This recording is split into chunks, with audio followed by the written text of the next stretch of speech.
Jésus, mon divin maître, viens t'apporter dans mon cœur. Oh la paix, et Jésus donne. Je ne la connaissais pas, oh tout sûrement, je me rayonne. Et puis qu'il conduit mes pas. Oh la paix que Jésus donne. Je ne la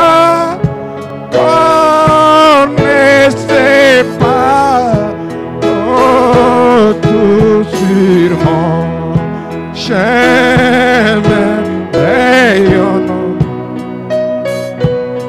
Et puis qu'il conduit mes pas, sa puissance est souveraine. Maintenant règne sur moi du péché, brise la chaîne et un vainqueur par la foi. Oh la paix que Jésus donne. Je ne la connaissais pas, tout sûrement, je me rayonne. Et puis qu'il conduit mes pas. Oh la paix que Jésus donne. Je ne la connaissais pas, tout sûrement, je me rayonne. Depuis qu'il conduit mes pas, et tranquillement j'avance, m'appuyant sur mon Sauveur, son adorable présence me donne les vrais bonheurs. Oh la paix que Jésus donne. Je ne la connaissais pas, oh tout sûrement, je me rayonne. Et puis qu'il conduit mes pas. Oh la paix que Jésus donne. Je ne la connaissais pas, oh tout sûrement, je me rayonne. Et puis qu'il conduit mes pas. Oh la paix que Jésus donne. Je ne la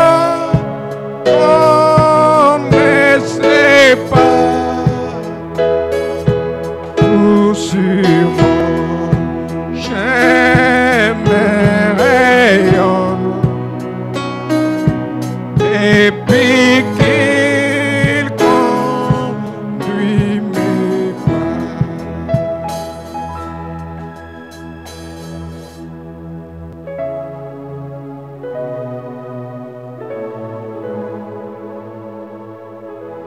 Notre Père et notre Dieu,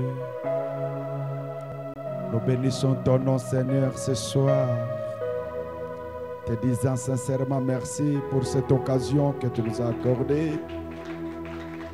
Venir dans ta présence, Seigneur, être dans la maison de Dieu, cela vale beaucoup pour nous, Père Céleste, que d'être 1000 ans ailleurs. Ce soir, nous voulons, Père, pour que toi, les dieux qui sonde le cœur et le rang, que tu puisses sonder le cœur et les reins, Seigneur, de tes enfants pour savoir de quoi ils ont besoin. En commençant du plus grand jusqu'au plus petit, Père. Laisse que la salle soit sous ton contrôle et que toi, tu bénisses tes serviteurs qui m'ont précédé au service. Que tu sois, Seigneur, aussi avec moi. Prends cette réunion, Seigneur, sous la conduite de ton esprit.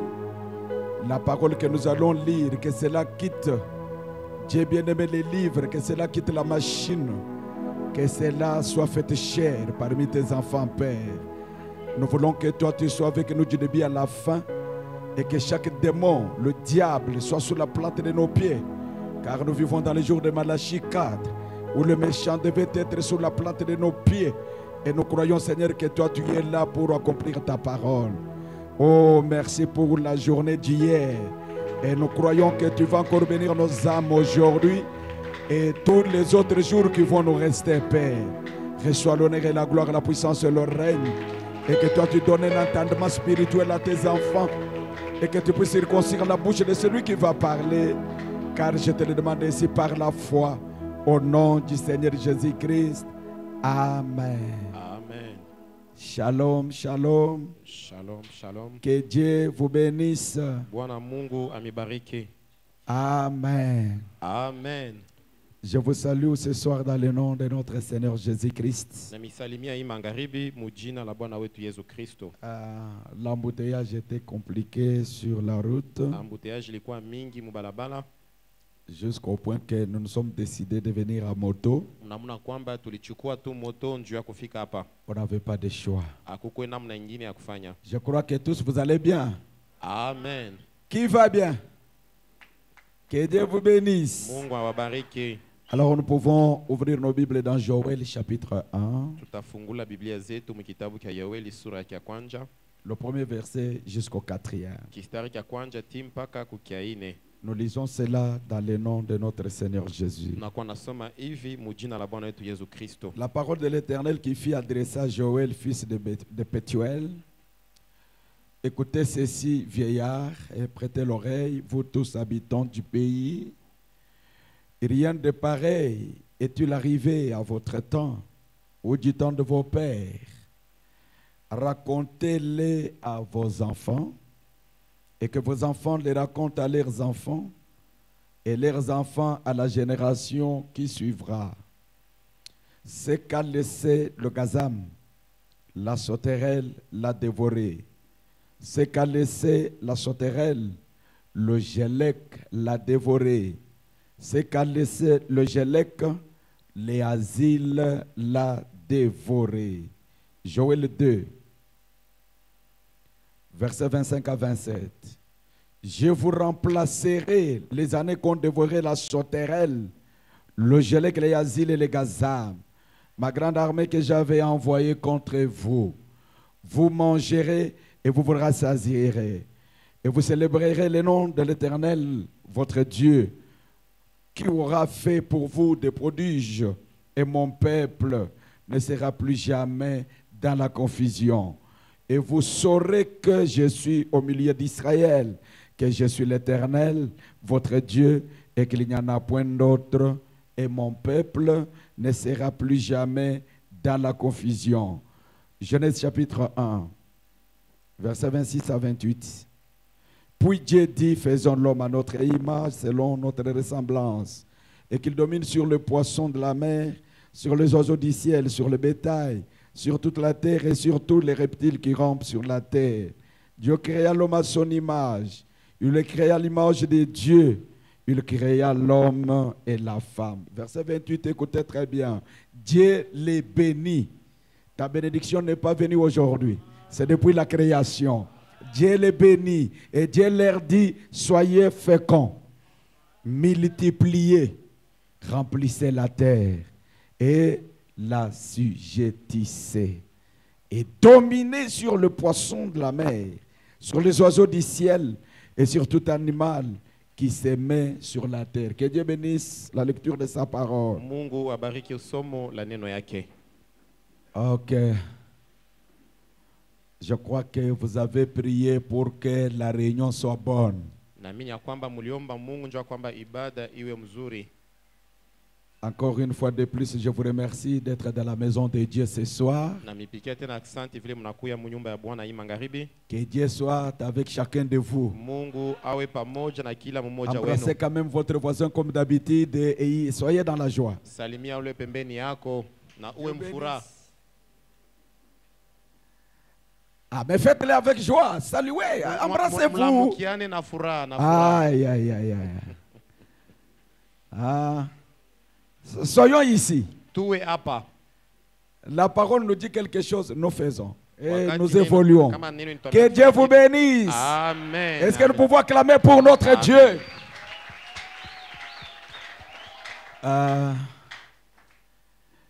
Dans le message, le fondement fondamental pour la foi, Mwi ujumbe yenye kwa msingi ya imani prêché jeudi 13 janvier 1955. yenye kubiri mwile tarehe.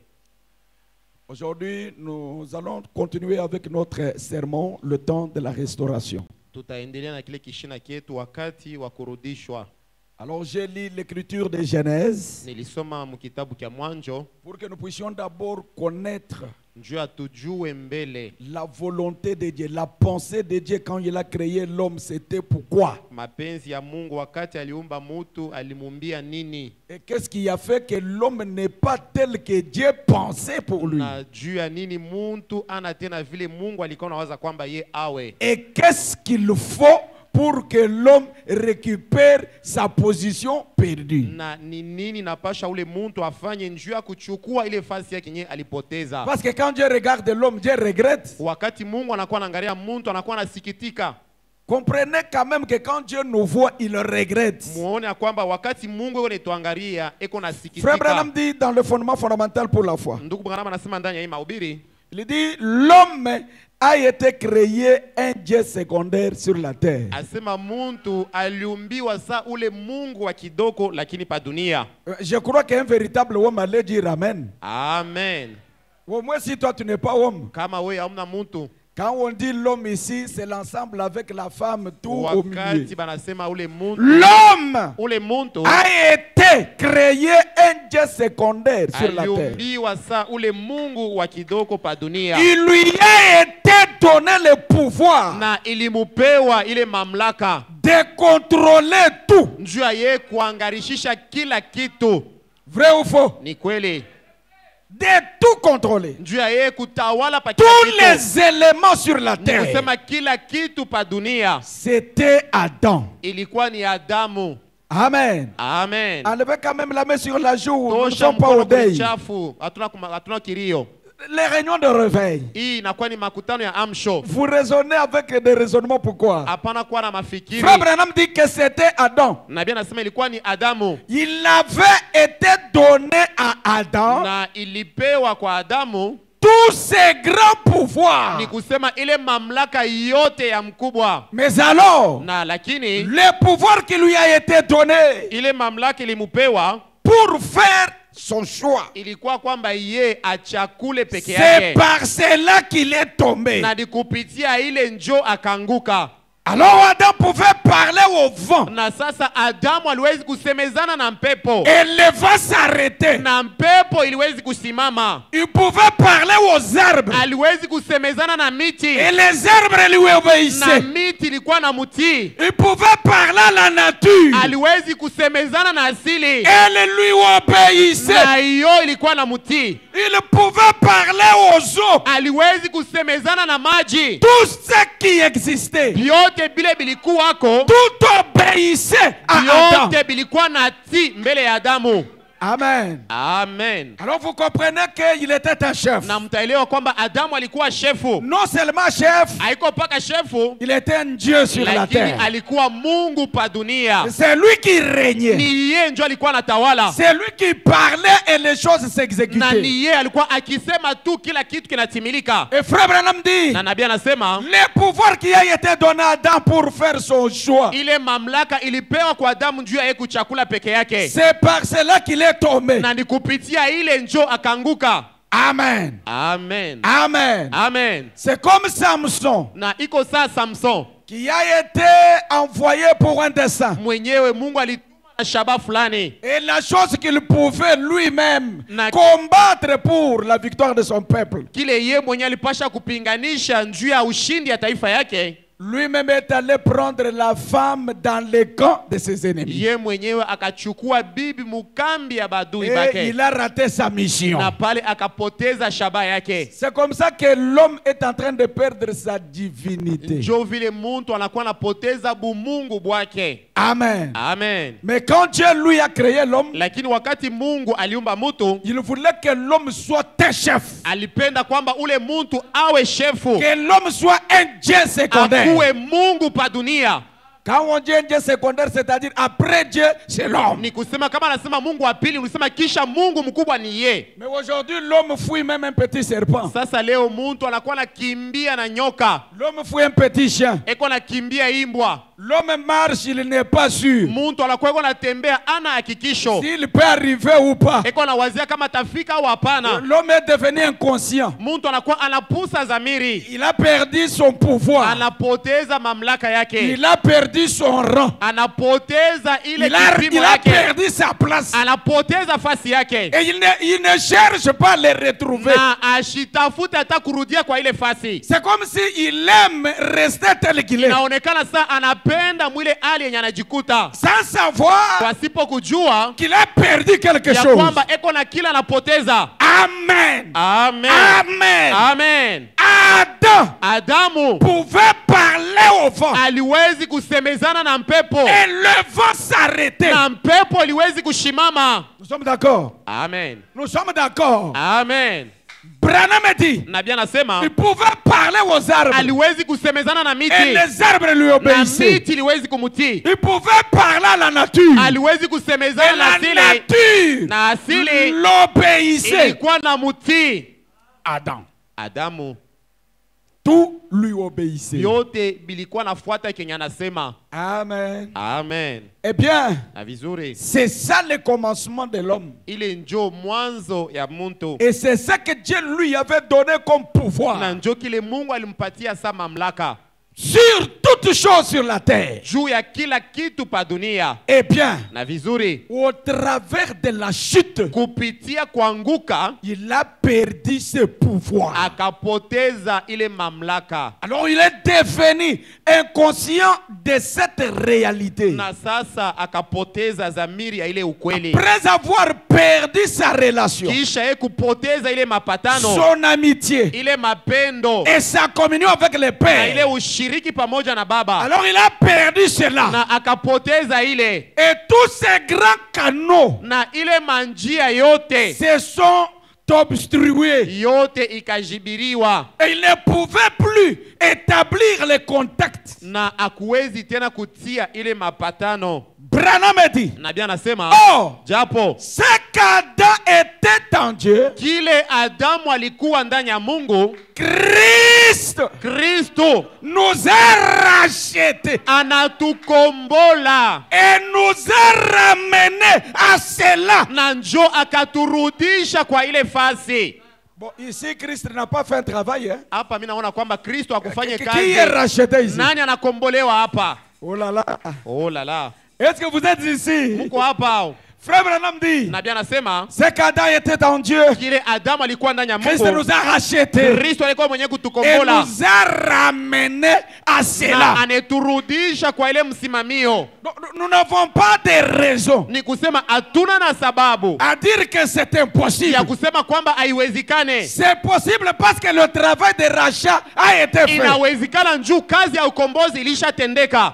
Or, Japo un rédempteur ule mkombozi racheter quelque chose, kukombola kitu fulani c'est le ramener à ce que cela était à son ni origine. kukirudisha mwile hali yayo ya kumwanjo. C'est ça racheter. Njo kukombola. Amen. Amen. Amen. Amen. Amen. Amen. C'est pourquoi vous avez remarqué, Njo kwa maana mtaona dans cet âge de la fin, mui wakati wa mwisho un homme, muntu William Branham, William Branham qui a reconnu qu'il était racheté. alitambua naye asema anakombolewa, Il a parlé même à un cheveu, à un taureau sauvage na akasemezana kwa ule ngombe wa makari qui tuait les gens. mwenye alikuwa naua bantu. Lui vient, il parle Ye anakuya tu au anasema, taureau. anasemezana na ule ngombe, Il appelle le taureau anaita ule ngombe, petite créature de asema Dieu. we maumbile kidogo ya Je Mungu, m'excuse de t'avoir dérangé. unisamee vile mimi nakuzuiza. Il dit au taureau Eko sauvage, naambia ule ngombe, je suis un serviteur de Dieu. mie niko mtumishi wa Mungu, Je vais aller à la montagne niko nenda kumlima pour prier njuu ya kwenda kuomba pour la brebis du Seigneur. njuu ya ule mwana kondo wa Mungu. Je m'excuse de t'avoir dérangé. Unisamee vile mimi nakuzuiza. Les taureaux à qui il parle, Ule ngombe mwenye alikuwa naambia c'est un taureau sauvage. ni ule ngombe wa makari yako naua Il bantu, tuait les gens. alikuwa naua bantu. Mais lui parle au Na taureau. pale nabii anasemezana na ule Plus ngombe, loin, il demande au taureau, kisha naomba ngombe, détourne-toi we pinduka tu pour que je passe. juu ya kwamba mie nipite Et le tu. taureau le Na regarde. ngombe anamwangalia, Après, le taureau tourne kisha le visage. ngombe anapinduka Et un homme passe. na ule muntu akapita. Mes frères, Wanduku, c'est pour vous dire ni njuu ya que kuniambia l'œuvre du ya calvaire kwamba kazi ya msalaba a réussi la mission. iliweza kazi yayo. Si nous n'arrivons pas, Kama si hatufike c'est notre erreur. ni nkosa yetu. C'est pourquoi Christ a dit Njo au kwa bord maana du calvaire, Kristo Père, anasema kubaba, tout est accompli. vyote binatimilika. L'homme peut entrer maintenant en communion avec toi. Muntu anawezi kuingia mu mapatano na Mungu sasa. La jonction peut maintenant retourner à Ile l'homme. mapatano inawezi kuonekana tena, L'unité avec Dieu. ile uungano pamoja na Mungu. C'est-à-dire l'homme redevient encore un Ni Dieu kusema amateur. muntu anarudia kuwa tena Mungu hapa dunia. Amen. Amen. Je crois même pendant que Frère Branham passait là, Naamini kwamba wakati nabii alikuwa anapita, en tant qu'humain, Yesa muntu l'esprit pouvait lui dire de regarder en arrière roho iliwezi kumwambia pinduka mbele pour kumkongo, voir la angalia position de ce taureau juu ya là. kuona ule ngombe anasimama Est-ce namna que gani. réellement il regarde en brousse ou bien Hakika tu il peut le poursuivre? anaangalia mupori au anawezi kunifuata tena. Mais comme il avait prononcé la parole, Lakini sawa vile yeye alitamka ile sauti, même aujourd'hui, na hata leo les enfants de Dieu batoto ba Mungu qui comprennent leur position, kama banaelewa msimamio ils yabo, peuvent prononcer la parole. banawezi tu kutamka Et la sauti nature doit obéir. na asili napasha kutii. La nature n'a jamais été un Dieu secondaire. Asili yo aiya kuwaka Mungu hapa dunia, Mais c'est l'homme lakini ni muntu qui a été créé un Dieu jo secondaire. mwenye aliumbiwa sa Mungu hapa dunia. Est-ce que quelqu'un dit Amen? Amen. Même pas Attends. les animaux, Ata banyama, quelle que soit leur méchanceté. ata kama beko ba makari na Dieu ne mukane, les a jamais créés des dieux secondaires. Mungu haya baumbaka saba Mungu ba Mais kidoko. toi et moi, Lakini we na mie nous avons été créés des dieux secondaires. tuliumbiwa saba Mungu hapa dunia. Et je dis Amen. Amen. Qu'il me soit ainsi. Ikutendeke Est-ce vile. qu'on est ensemble? Amen. Est-ce qu'on est ensemble? Amen. Gloire à Dieu. Amen. Frère Branham dit Ndugu Branham anasema dans le message pourquoi je suis un saint exalté. mui ujumbe juu ya nini bananita mtakatifu mwenye kwa najitukuza. Dimanche 30 août 53 Yenye après-midi. kubiri mwile tarehe magharibi Je suis au chiffre 57.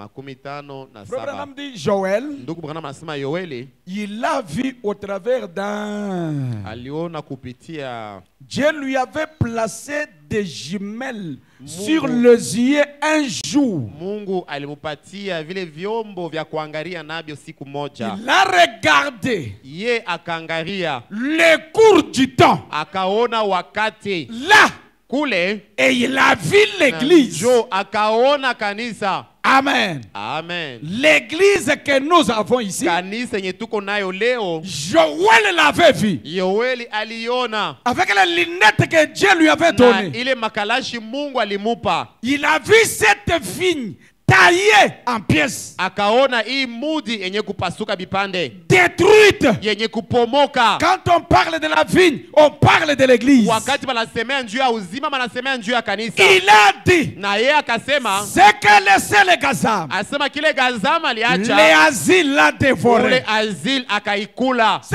que laissait les asiles, Na kile ule Azil aliacha, la sauterelle l'a dévoré. na ule mpanjo naye Ce akaikula. que laissait la Na sauterelle, ile mpanjo aliacha, un autre ver l'a dévoré. asema kilulu kingine kikaikula. Et vous savez, frère Branham dit, Na nabii anasema, le Gazam, asema ule Gazam, le Gelek, ule Jelek, les asiles, ule Azil, la sauterelle, na ule mpanjo, c'est un même insecte, asema ni kilulu kimoja, mais qui changeait seulement de forme. lakini kinakuwa nabadilisha ile maumbo yake. Il travaille en tant que Gazam. Anatumika sa Gazam. Quand il trouve qu'il est maintenant remarqué, Kama naona asema bantu banamvumbula, il change de forme, anabadilisha uso, il devient Gelek. anakuwa Jelek. Alors vous vous habituez avec Gelek, Na munazobelea na ule Jelek, pensant que lui n'est pas Gazam. nilikuwa nawazia sema ye ana Gazam, Mais c'était la même personne là, lakini lule muntu moja moja qui s'était déguisé. mwenye anabadilisha uso. Alors quand vous le remarquez à Na ses kama actes, munamuvumbula kwa matendo il yake, change, anabadilika tena, il devient asile. na pale anakuwa Azil. Il travaille encore, il détruit Anatumika l'arbre, tena, il détruit la vie. analabisha muti ya Et uzima. quand on le Na remarque, kama anamtambua, il change, anabadilika tena, il devient la sauterelle. anakuwa mpanjo. Amen. Amen. Et si le diable Na kama shetani peut se démasquer, anawezi Il change de anabeba forme. uso ingine, mais le créateur qui nous a créés, asa mumbaji mwenye c'est pourquoi frère kutuumba. Branham dit, Njo kwa maana nabii anasema notre Dieu, Mungu wetu c'est un diamorphe. ni Mungu mwenye kwa eko napinduka, Il change de position, anakuwa nabadilisha mahali, il change de forme. eko nabadilisha umbo. Et chaque personne, Na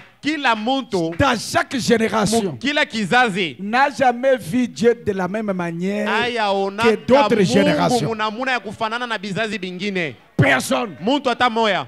Chaque génération l'a reçu de la manière qu'il s'est révélé à eux. Kila kizazi ilimupokea munamuna ile ye alijifunula kwabo.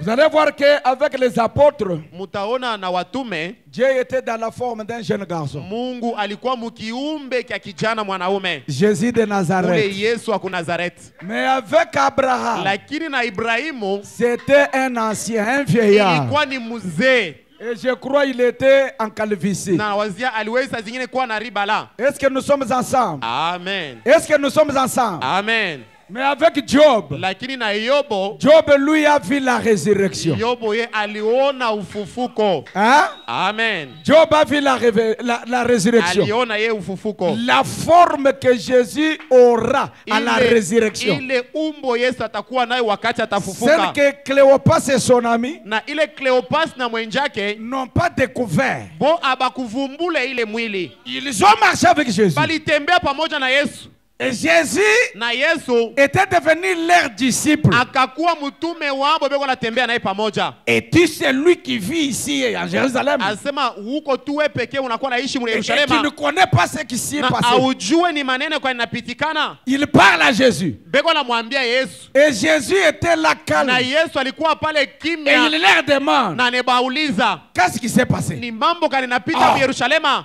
Jésus-Christ, Asema wewe huyu asema Yesu Kristo qui était un prophète, mwenye alikuwa nabii. et nous, Na shie on s'attendait tulikuwa na chunga que c'est lui qui ya kwamba délivrerait Israël. yeye ndio alipasha kukombola Israeli.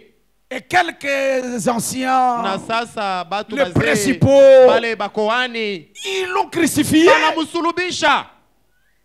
Et ce matin, Na hii asubuhi nous avons été fort étonnés tulikuwa benye kushangaishwa par quelques-uns d'entre nous kwa bamoja katikati yetu qui étaient allés au benye sépulcre balienda kule kaburi disant qu'ils ne l'ont point, ilikuwa qu'ils ne l'ont nasema point vu. kwamba abamuone tena mule mkaburi. Un ange leur a dit, Asema malaika Oh, mwana il bambia, est ressuscité. asema saa zingine anafufuka. et tout ça, Na hii yote Cléopas et son frère, Cleopas na ndugu yake il disait à Jésus, beko naambia ile mambo Yesu. Jésus qui n'a pas fait même une semaine Yesu mwenye ule alikufa kuyakuwa hata juma mzima dans la tombe, mukaburi, même pas 3 jours. afanya hata masiku 3. Et c'est vrai, Amen. ce n'était même pas 3 jours. Haikukuwa hata masiku 3. Les Écritures disent qu'il a fait 3 jours. Maandiko nasema ye alifanya masiku 3. Mais si nous allons faire le calcul, Lakini kama tunasema tuhesabie, ce n'était pas 3 jours. haikukuwa masiku 3. Jésus est mort le vendredi Yesu après-midi. alikufa kazi 5 magharibi. Est-ce que j'ai dit la vérité? Ni kweli. C'est à 15 heures. Ilikuwa ni kuma saa 3 Les ya Écritures magharibi. disent que c'est à 15 heures. Jo vile maandiko yanasema. Les jours ont combien d'heures? Sasa siku moja inakuwa na masaa ngapi? Soyez assurés. Hein? Muwe na hakikisho 24 heures. masiku C'est 24 heures. ni 24 15 heures de vendredi. 15 heures ya mkazi 5 Jusqu'aux 15 heures de samedi. 15 heures ya mumposho. Ça fait 24 heures. Shinjo siku moja. Un jour, non? Siku ya kwanja 15 heures de samedi. 15 heures ya mumposho Aux 15 heures de na dimanche. 15 heures ya siku ya enga. Ça fait combien? Inakuwa njo siku ya pili. Est-ce que Jésus est arrivé même à 15 heures de dimanche? Sasa ile 15 heures ya siku ya enga njo ile Yesu alikuwa ingariki mkaburi hao. Est-ce qu'il est arrivé là? Alifika hata kuile saa. Mais si les Écritures disent 3 jours, Kama maandiko yanasema ilikuwa na masiku 3, nous comprenons. she tunaelewa. Parce que le vendredi, c'était un jour. Kazi 5 ilikuwa ni Le siku moja. samedi, c'était un Siku jour. ya mposho moya Et à 5 heures, na 5 heures ya asubuhi ya siku ya c'était enga. déjà le dimanche. Ilikuwa ni siku ya enga. Mais si nous suivons le calcul Kama exact, tunasema tufuate kuhesabia kwa kweli, au sein de la terre, il a fait 15 jours et ni demi. kusema mule mkaburi alifanya siku moja na Mais kipande, il est ressuscité. lakini yeye anafufuka. Cléopas ne le connaît Na pas. Cleopas ashimutambue tena. Il avait quelle forme? Alikuwa na uso ya namuna kani? La forme que Job l'avait vue. Ile uso Yobo alimuonaka nayo. Non, si Job Kama Yobo était sur le chemin de Damas, alikuwa de njia ya Emmaüs, Job allait l'embrasser. alipasha Parce kumkumbatia. que lui avait vu la Juu ye résurrection. alionaka Yesu mfufuko, Mais Cléopas lakini Cleopas ne l'a pas reconnu. abakumtambue tena. Maintenant, comme Jésus avait une forme étrange, Na sawa vile Yesu alikuwa na umbo ya kushangaisha, il regarde Cléopas. anaangalia Cleopas, Je crois qu'il regrettait. alikuwa yuko nasikitika tu. Alors il a pris les Écritures. Njo anabeba sasa maandiko, C'est pour vous dire, njoo kumiambia nous n'avons pas à connaître Dieu seulement dans la forme où il est. hatuwezi kutambua Yesu kupitia ile Mais uso eko Dieu nayo. est reconnu par ses caractéristiques. Mungu banakuwa namutambua kupitia tabia yake, Qu'il soit dans la forme de qui? hata kama iko muuso ya muntu yoyote. Moi je regarde à ce qu'il Weko fait. naangalia bile ko nafanya, Ce qu'il fait, kila atafanya c'est ça qui témoigne que c'est lui. njo kile kitaonesha sema kumbi ni ye. Cléopas l'a regardé. Cleopas alikuwa anamwangalia tu, Il dit, anasema nous on pensait she tulikuwa na wazia que ça devrait être lui qui allait délivrer ilipasha kuwa Israël. ni ye njo alipasha kombola Israeli. Là Jésus dit, ah ok. Njo Yesu asema kumbi njo vile. Mais qu'est-ce qui s'est passé? Sasa ni nini Mais on l'a ilipitikana? tué. Balimuua. Maintenant c'est le 3e jour où on nous Sasa dit, tunakuwa siku ya 3, par banasema ceux qui étaient allés au kwa bale balienda sépulcre, kukaburi, banasema oh, il n'est pas là. asema anamo, Oh, il est ressuscité. anafufuka. Ah, il a pris maintenant les Écritures. Njo sasa yeye akachukua maandiko En commençant par Moïse. kuanzia kumwanjo, Il a dit, homme de peu de foi. anasema mwe bantu ba imani Et quand il kidogo. a commencé à parler, Pale akaanza kusema la profondeur upana, a commencé à tirer une autre profondeur. kaanza kukokota upana ingine. Comme le soir rapproché, Sawa vile magharibi ilikuwa nakaribia, il a fait semblant de les anafanya devancer. satu eko nenda, eko natangulia, eko nenda lwake. Mais comme ils avaient écouté un beau Na sermon, sawa vile balisikia mahubiri ya ils ont dit, mzuri, ndio anasema non, Bwana, reste avec nous. bakia pamoja nasi, Reste avec nous. bakia pamoja nasi. Allons d'abord prendre un pas. Twende mbele tukule. Reste avec nous. Bakia pamoja nasi. Quand ils sont allés pour manger, Wale bakaenda njuu ya kula. Jésus prend le pain. Yesu akabeba mkate. Il fait la chose qu'il avait fait le jeudi saint. Anafanya kila alifanyaka siku ya ine ya La takatifu. manière de bénir le pain. Namuna yake ya kubariki La manière mkate. de couper le pain. Namuna yake ya kukata mkate. Cléopas a dit, Cleopas anaangalia. c'est le Seigneur. Asema ni Bwana Et huyu. directement, il a disparu. Mara moya anapotea. Alléluia. Amen. Dieu, on le reconnaît par Mungu son banakuwa na travail qu'il fait. mutambua kuile kazi anakuwa anatenda. C'est pourquoi Branham dit que dans chaque réunion, Dieu est là. Njo kwa maana nabii anasema mukila ibada Mungu anikalaka amo. Alors on va le voir comment. Sasa tutamuona je À ses ni caractéristiques. kupitia tabia yake. Même ce soir, Dieu est Hata là. magharibi Mungu eko kwako. Il a dit là où se réunissent Anasema kwenye bawili banakusanyika, deux ou trois. bawili au batatu, Si c'est en mon nom, kama ni mujina yake ye pronom personnel, ye mukipekee, il n'envoie pas un ange. ashitumake malaika. Je serai Anasema mimi nitakuwamo, au milieu d'eux. nitakuwa katikati yabo. Mais regardez votre position telle que vous êtes assis là. Sasa muoneni namuna ile Est-ce que musha c'est kuikala. la position qui prouve que Jésus est parmi Njo vous. ile hali inaonyesha sema Yesu katikati yetu hao. Enlevons Jésus. Tumutoshe Yesu. Appelons même notre président. Tuite bashi hata rais wetu Felix. Qu'il passe d'abord ici. Ye apite tu hapa kumbele huko. Je ne crois pas que la sœur père. Mishi wazia sema dada anaweza kubungila tabu shingishi Je ne pale. pense pas. Mishi wazie. Chacun va s'asseoir bien. Muntu yote atekala mzuri. Avec toute intention. Na ile Il va dire quoi? Atasema sasa rais atasema nini? Des fois, il peut nous faire un discours de mensonge. Saa zingine atetuambia hata mambo ya Ça m'engage bongo. moi. Ile ni mie njo mimi nasema vile. Il peut nous distraire, nous dire un discours de mensonge. Anawezi kuwa anatuambia tu mambo moja hivi D'une ya chose bongo. que lui-même est incapable Juu ya de kitu kile yeye réaliser. mwenyewe hataweza kutimiza. Mais Jésus, Lakini il Yesu dit que les choses sur la terre asema mbingu na dunia peuvent passer. inawezi kupita, Mais mes paroles, lakini misemo yake mes frères, haiwezi kupita. comprenez que nous sommes habitués. Mwelewa asema tulishazobelea, Venons dans l'assemblée tuko tunakuya parce mkanisa que c'est notre habitude. juu ni zoezo Mais kwetu, nous ne sommes pas sûrs lakini hatuna na que hakikisho c'est Jésus qui ya nous parle. kwamba Yesu atakuwamo. Si c'est Jésus qui te Kama parle, ni Yesu njoo anakuambia, prête attention. pazopo. Est-ce qu'on peut avancer?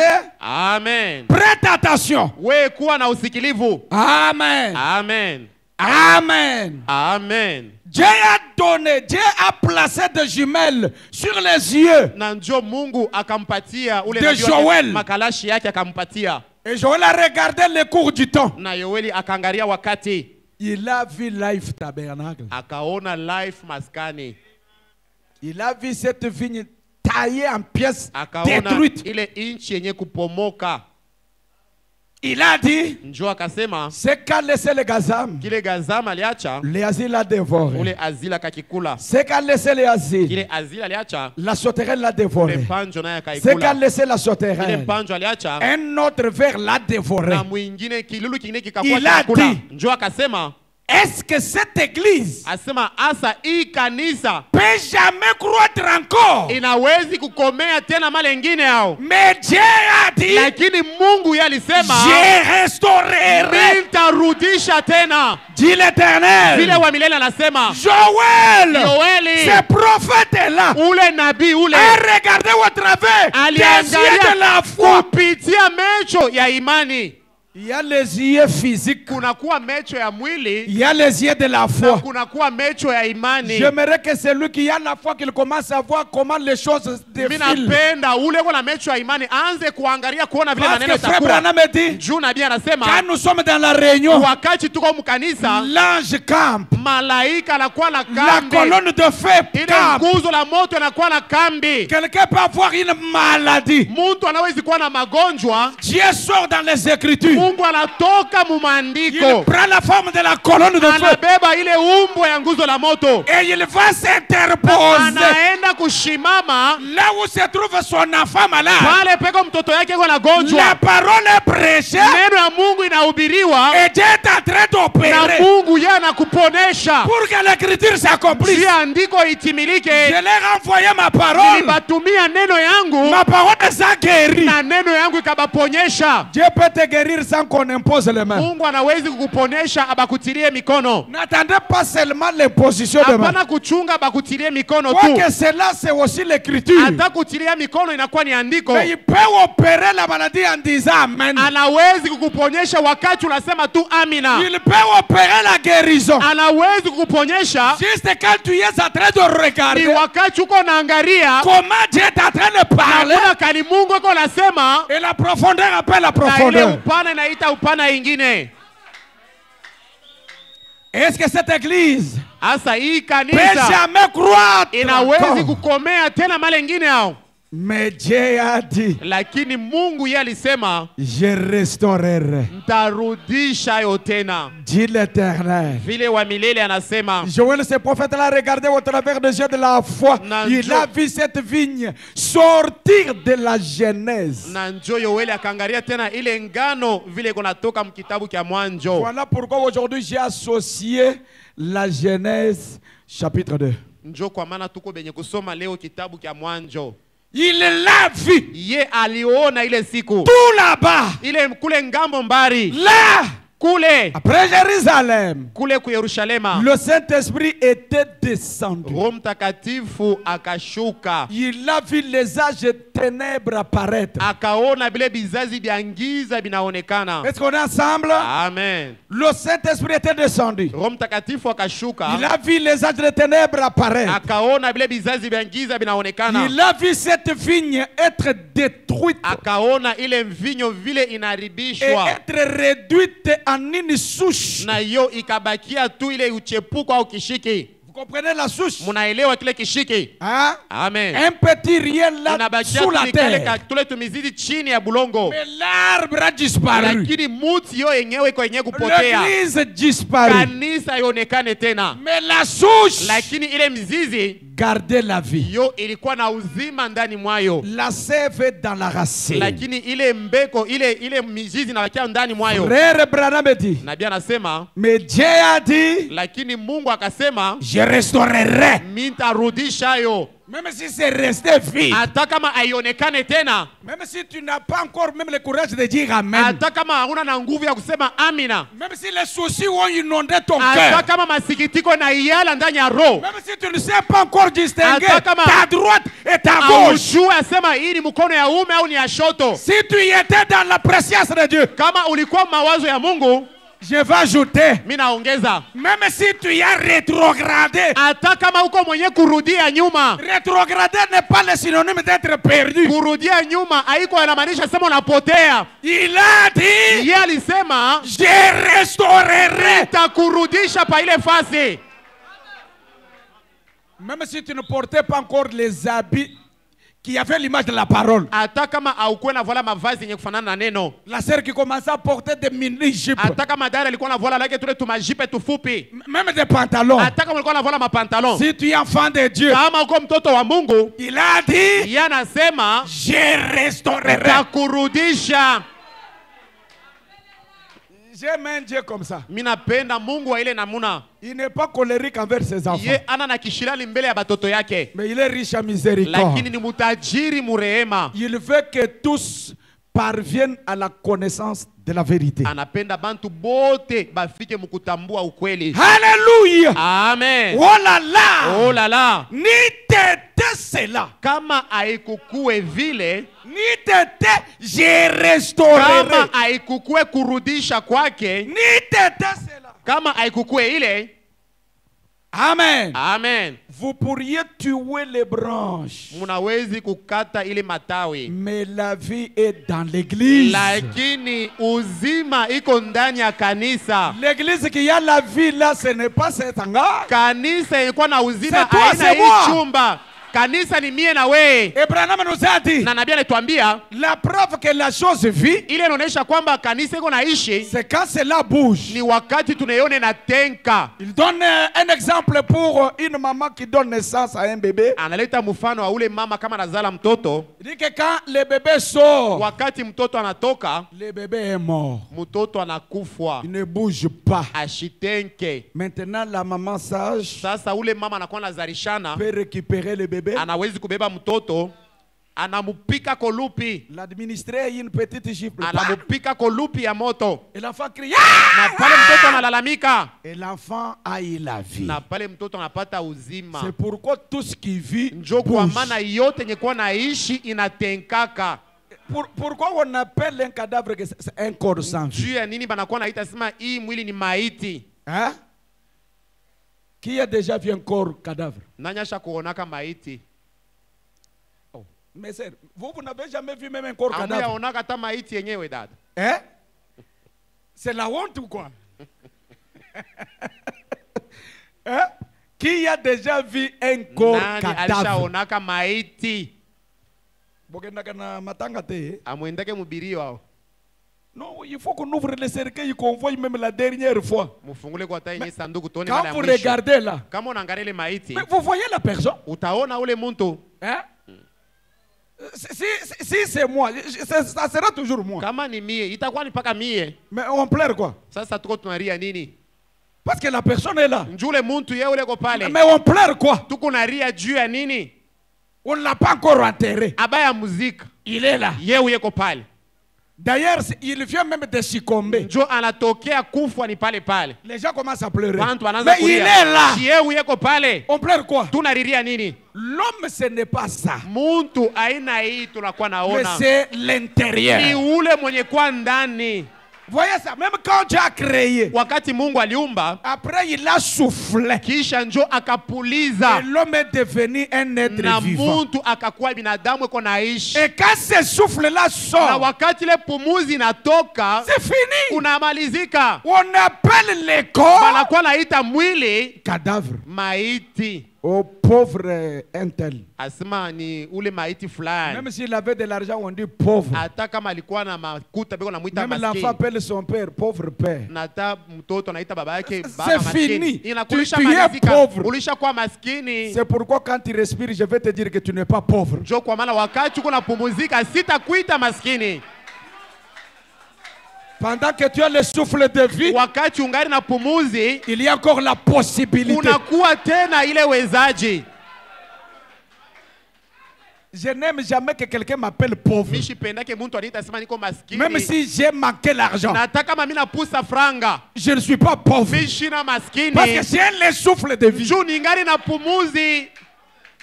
Appelez-moi pauvre quand je dois succomber. Unite maiti, unite maskini wakati nisha fariki. Je crois que les spirituels comprennent. Amen. Et ils peuvent dire Amen. Amen. Ah, gloire à Dieu. Amen. Si vous avez l'imprimante ici, c'est mieux que je puisse imprimer la prédication. Hein, ces trucs nous embrouillent des fois. Que Dieu vous bénisse. Amen. Alors, Na sasa vous allez voir que c'était comme ça. mutaona kwamba ilikuwa ni vile. Il faut que quand vous venez à l'église, vous comprenez que je pars dans la présence de Dieu. Unapasha kuelewa wakati ukunenda mkanisa, ukunenda muwepo wa Mungu. Quand vous prenez David, Wakati mnachukua Daudi, un roi ule mfalme qui avait tant de biens, alikuwa na mali mingi, mais lakini David se réjouissait quand Daudi alikuwa na furahi wakati kani je suis rempli d'allégresse. mimi najaziwa na furaha Lorsque je suis assis dans mon trône. wakati mimi nikala mkiti kyangu kya enzi. Hein, il avait un trône. Alikuwa na kiti yake kya enzi, Mais je suis ravi d'allégresse. lakini nachukuliwa na furaha Quand? wakati kani Quand on me dit d'aller dans la maison. wakati Il bananyambia n'est même niende, pas arrivé dans la maison. ye akufika hata munyumba. C'est juste quand on lui dit que oh, c'est le jour de Wakati culte. tu banamwambia sema ni siku ya maombi leo, Il y a culte. kuko maombi leo, On aura réunion. kutakuwa makutano leo, Il est rempli de joie. anakuwa na furaha mara moya. Mais toi, tu n'es même pas à la maison. Sasa Déjà au wewe culte. ulisha kufika na mkanisa mwenyewe, Déjà dans la présence de ulisha Dieu. kufika muwepo wa Mungu. Quelle est la position qui prouve que tu es dans la présence Sasa d'un roi? ni nini kunaonesha sama unekala mbele ya Que mfalme? celui qui sait qu'il est dans la présence de Dieu, qu'il acclame fort. Amen.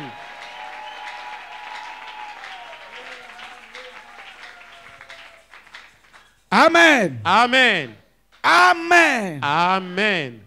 Il a vu cette Ye vigne-là aliona ile mvinyo sortir de la yenye Genèse. kuwa Il natoka l'a mwanzo. vu. Aliona, Oui. ndiyo. Le Saint-Esprit était descendu. Roho Mtakatifu akashuka, Il a vu les âges de ténèbres apparaître. aliona vizazi vya giza Il vikaonekana, a vu cette vigne être détruite. aliona ile mvinyo vile Et iliharibika être réduite na akaona en vile une souche. ikabakia tu ile Mais uchepuko, Dieu a lakini dit, Mungu alisema je restaurerai. nitairudisha tena. Oh là là. Oh la la, Ni tete cela. kama ikukue vile, Oh là là. oh la la, Vous pourriez tuer les branches. munawezi kukata ile Mais la vie matawi, est dans l'église. lakini uzime na kuwa ndani ya kanisa Qui est Jésus-Christ. yenye kuwa Yesu Kristo, L'agneau immolé. ule mwana Dès la kondoo fondation du monde. tangia mwanzo ya ulimwengu, C'est l'annoncé. na ile ilikuwa natangaza Dieu Mungu restituera alikuwa atarudisha tena le dernier ule wa mwisho pour la terre. juu ya dunia. Il y aura quelqu'un Kutakuwa muntu qui va croire en lui. ule mwenye Et atamwaminia, Branham dit na Amen. nabii anasema amina. Je me sens comme un saint exalté. Asema najisikia Regardez, mzuri, regardez. mwoneni. Je restituerai, Asema mimi nitarudisha tena, dit l'Éternel. vile wa milele anasema Je restituerai, mimi nitarudisha, dit l'Éternel. vile wa milele anasema Il y aura quelqu'un kutakuwa muntu qui croirait. mwenye ataamini. Et quand quelqu'un va croire, Wakati muntu anaamini, le Dieu du ciel lui dira qu'il amène aussi les autres à na croire. Mungu atamwambia kwamba alete bengine nabo baamini. Amen. Amen. Mais vous avez dit que c'est le Seigneur Jésus Mulisema kwamba ni Bwana Yesu qui restaure, njoo mwenye kuwa qui narudisha, viendra pour la restauration. atakuya njoo ya kurudisha. Oui, c'est vrai. Ndiyo, ni kweli. Même au temps de la fin, Hata wakati wa mwisho c'est toujours le Seigneur ni Jésus-Christ mpaka Yesu Kristu ye qui mwenyewe restaure. njoo eko Mais il narudisha. le restaure comment? Eko narudisha namna kani? Jéhovah Jireh 1, Ni ile mahubiri ya Jehova Jireh jeudi 5 juillet 62. yenye kubiri mwile tarehe. Faut pas dire au chiffre 57. Ndugu Branham anasema hivi, Mais rappelez-vous, asema mkumbukeni, dans Malachie 4, asema Malakia 4, le message est celui-ci. ujumbe ni hii: Le jour redoutable de l'Éternel viendra ile masiku ya kushangaisha wa milele itakuja, et brûlera toute la terre. na yo itachoma dunia yote mzima, Et les justes na wale wake fouleront les cendres des méchants. bo batafinyanga maivu ya batu babaya. Cela ne s'est jamais produit après Jean. Lakini ile haiyatendekaka No. kisha Yona. Hapana, Non. hapana. Sinon, Kama iko vile, alors l'écriture aurait perdu son efficacité. kumbi andiko ilipasha kupoteza uwezo wayo, Et elle aurait dit quelque chose qui ne serait pas vrai. na iliwezi kusema kitu kenye akina kweli. 2000 ans Kisha miaka 2000 se sont écoulés depuis lors. ilipita kisha ile wakati, Le monde n'a pas été brûlé depuis lors. na tangia ile wakati dunia Pas du tout. haiyalungua. Les justes non plus Waki. n'ont pas foulé Bona les cendres des méchants. finyanga ile maivu ya batu babaya, Mais lakini nous attendons tunakuwa na chunga, toujours cette tuko chose na chunga kile kitu qui prendra la foi kenye kitachukua et imani ramènera na kitarudisha la foi des enfants ile imani ya watoto à l'arbre de la Pentecôte kwa ile siku ya mpenta, originale ile mpenta ya kumwanzo, que les Gélec avaient dévoré. ile Jelek alikula, Les Gélec na ule et Jelek les asiles na romains, ile azili wa Kiroma, toute leur dénomination ile madhehebu yabo et yote credo na ile matengenezo l'ont yabo dévoré. ilikula yo. Dieu a dit, Mungu anasema je vais de nouveau restaurer. nitarudisha tena mali ingine, Je vais restaurer cela nitarudisha ile dans les derniers jours. masiku ya mwisho. Le temps de la restauration, Wakati ya kurudisha c'est le temps de Malachie ni 4. wakati wa Malakia 4. Restaurer, Kurudisha c'est ramener. ni kurudisha, Et il n'y a que Malachie 4 ni mpaka Malakia qui 4 doit ramener juu anapashwa la foi kurudisha des enfants ile imani ya batoto à la foi de leur kwa père. imani ya wababa. Est-ce qu'on a ça? Amen. Et cela sera restauré. Na ile itarudishwa. Dieu enverra le Saint-Esprit Mungu atatuma Roho Mtakatifu Mtakatifu sur la parole atatuma juu ya qui neno a été sémée ile neno yenye de ilipandiwa telle manière que munamuna kwamba cela soit restauré. ile ione namuna kurudia. La parole de Dieu Neno ya Mungu est une semence inakuwa mbeko qu'un semeur sorti pour ile s'aimer. mulimaji alitoka njia ya kupanda Et le Saint-Esprit viendra sur la na parole. Roho Mtakatifu atakuya ndani ya Voilà neno. pourquoi Frère Branham dit, Njoo kwa maana nabii anasema le Saint-Esprit a été lié Roho Mtakatifu alifungwa pendant les âges de ténèbres ile bizazi vya giza par les courants kwa ile dénominationnels. madhehebu, Et à la voix du septième na ange, wakati ule malaika wa saba quand il atasema sonne de sa pale trompette, atapika baragumu yake c'est le retour na itakuwa du kurudia Saint-Esprit kwa Roho Mtakatifu sur les Écritures. juu ya maandiko. C'est pourquoi mes frères, Njoo kwa maana warafiki, nous du message, nous n'avons pas une autre Bible. shie hatuna na Biblia ingine, C'est la même Bible que les protestants ni prêchent. mpaka hii Biblia hii bamishonyi banakuwa na ubiri Ils peuvent lire banawezi kusoma une écriture dans la Bible. andiko ndani ya Biblia, L'écriture reste toujours l'écriture. andiko inabakia mpaka vile Ça ne andiko sort pas dans la Bible. haitoke mu Biblia. Nous venons. Shie tunakuya Nous lisons la même écriture. tunasoma ile andiko moja moja, Le Saint-Esprit Roho descend. Mtakatifu anashuka na kamata Sur ile andiko l'écriture. pa ile andiko. Et quand la personne dit Amen, Wakati mtu anasema Dieu amina, le scelle. Mungu anamuchapa. C'est la même Bible.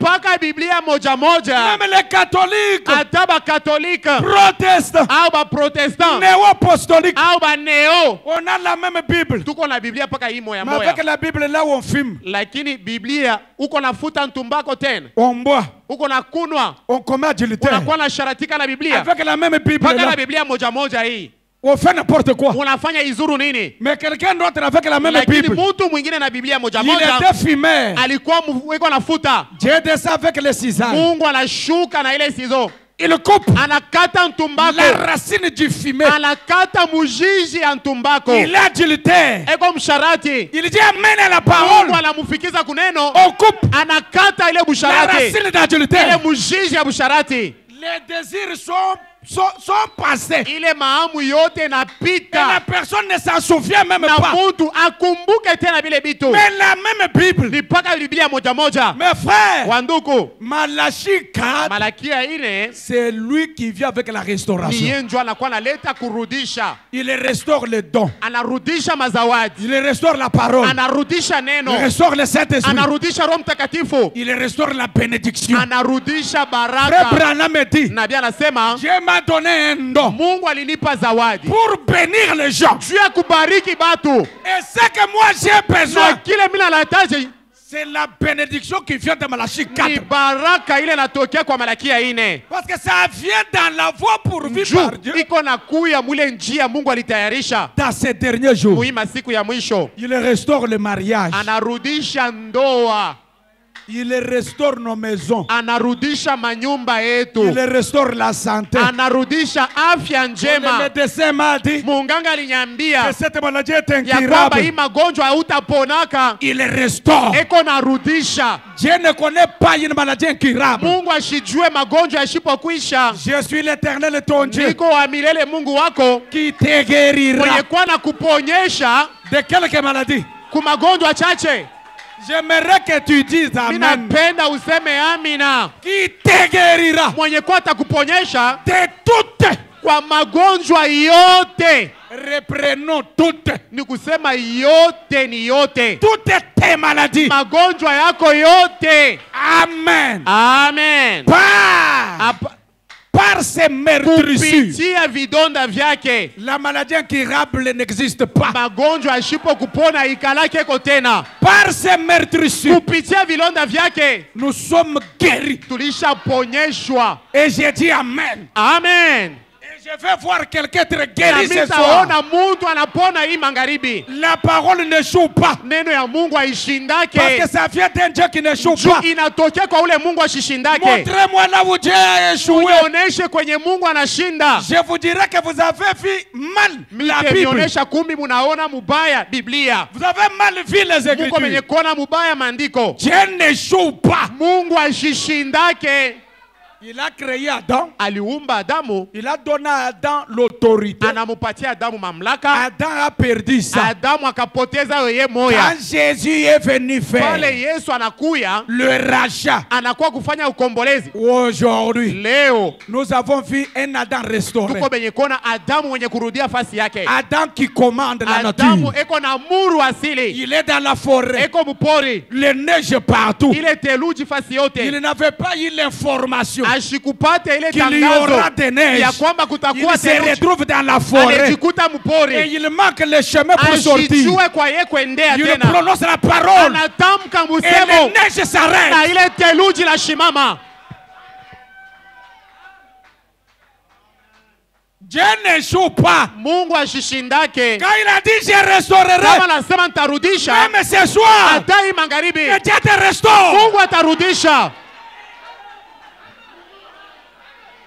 Ça semble être léger. Iko naonekana saa iko mwepesi. Ça semble être simple. Iko naonekana saa Frère mwepesi. Branham dit, Nabii anasema Dieu Mungu opère dans la simplicité. anatendaka mukujishusha. Ça semble un peu passé inaperçu. Inawezi inapita hapa lakini hauone kitu. Mais Dieu est là-dedans. Lakini Mungu ako ndani. J'aimerais que tu voies Dieu. Mimi napenda uone Mungu na macho yako. Parce que tu es dans l'église. Juu uko mukanisa. Ne sors pas Hapana kutoka sans voir Dieu. kwa shipo we kumuona. Branham dit, Nabii anasema quelqu'un ne peut pas venir à l'église mtu hawezi kuya dans la mkanisa présence de Dieu anaona Mungu et sortir tel qu'il était na venu. kutoka vile alikuya. Nous avons refusé Tuko benye kukatala de tels cultes. ile makanisa au ibada ya ile namuna. Oui, oui, mes frères. Ndiyo warafiki. Nous avons eu des cultes Shie tulipata mamakutano où nos anciens kule bazee betu voulaient la mécanique. balikuwa natafuta tu ile vyombo. Quand il y a une écriture pour la dynamique, Kama kunakuwa andiko njuu ya moto, ça c'est pour les pentecôtistes, asema pana hii ni ya bakimpenta. pour les bébés spirituels. Asema ni ya batoto bakiro. Mais dans ton église, tu n'as pas de bébés spirituels. Sasa mkanisa amuna batoto bakiro. Donc il a seulement les We adultes. kanisa yako inayala paka na bantu benye komea. C'était la façon de fuir la parole. Ilikuwa ni namuna ya kukimbia neno. Un autre cas, Mwingine na ye non, c'est la mécanique. asema la shie dynamique. ni moto tu. Au site de la révélation là-bas, Banataya ufunuo kule. ils sont des Branham Dieu. Asema pana bale ni beko na abudu Branham. Ils adorent un homme. Beko na abudu muntu. Nous ici, Shie hapa c'est la puissance. ni uwezo tu. Dieu fait les choses. Mungu eko anatenda. Nous avons souffert avec ce Tuko système. benye kuteswa na bile bintu. Comme j'aimerais les lire, Vile mimi nitapenda kumisomea hayo. je vous demain Kama Mungu anapenda kesho, que pendant que cette forêt-là, wakati ile les arbres étaient devenus secs, wakati ile pori miti kakauka, parce qu'il y a eu le feu, njuku kakuwa moto, il avait brûlé les arbres. ilichoma miti. Et quand le vent venait, Na pale mpepo anakuya, les arbres au lieu d'être miti réflexibles, payo kutenka, et disaient, yo ilikuwa tu iko na kauka. les jours de miracles sont passés. Asema mijiza ikalaki yako tena. Iko na tenka tu. Mais Lakini le Dieu de la restauration ule Mungu wa kurudisha avait des petits arbres qui na naissaient. tule tumiti tuloko tukaanza Une kuota. nouvelle génération Ilikuwa ni kizazi kipya était flexible yenye kwa na tenka au vent. kumpepo. Si le vent tourne à droite, Kama mpepo inaenda kushoto na yo inaenda ile ça ngambo. tourne à gauche. Kama inaenda huku inarudia huku.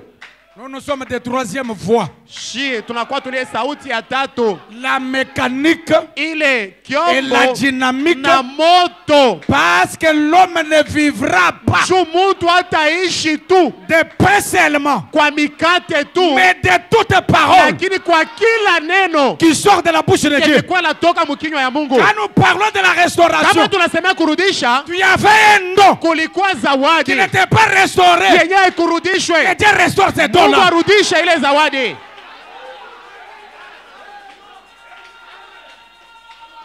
Est-ce qu'on est ensemble? Amen. Alléluia. Amen. Nous attendons toujours cette Tuko chose tunachunga mpaka kile kitu qui prendra la foi kenye kitachukua et imani ramènera la foi na kurudisha tena imani des enfants ya batoto à l'arbre de la Pentecôte kwa originale ile muti ya mpenta ya kumwanjo que les Gélecs avaient dévoré. ile azili alikula Les Gélecs et les ile asiles Shelek na ule romains. azili balikula. Alléluia. Amen. Toutes leurs dénominations. Ile madhehebu yabo yote. Amen. Amen. Et credo l'ont dévoré. Ile matengenezo ikaikula. Je m'excuse, ma frère.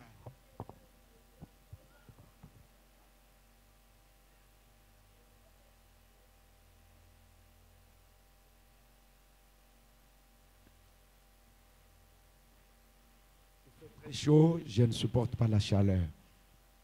Amen. Amen. Amen. Amen. Et cela sera restauré. Na ile yo itarudishwa. Vrai ou faux? Ni kweli. Allons dans le deuxième saut. Tuende mwile muhuri wa pili. Au chiffre 188.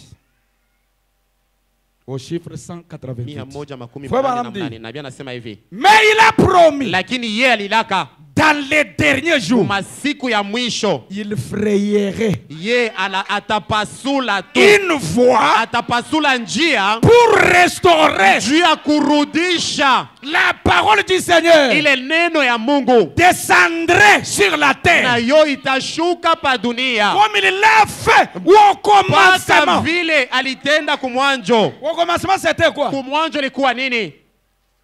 Que le ciel soit Mbingu iwe et le ciel fut. na mbingu ikakuwa. Et quand Dieu restaure, Pale Mungu anarudisha que l'écureuil soit. ni kusema ule ndeke ule mwanya Elekire makuwe na ya yeye pare. akakuwa hapo. Il restaurerait. Atarudisha La parole du Seigneur descendrait neno ya Mungu sur la itashuka terre pa comme il l'a dunia fait au commencement. mpaka vile alitenda kumwanjo, Et toujours. na mpaka Et vile il restaurerait quoi? na ye atarudisha nini? Amen. Amen.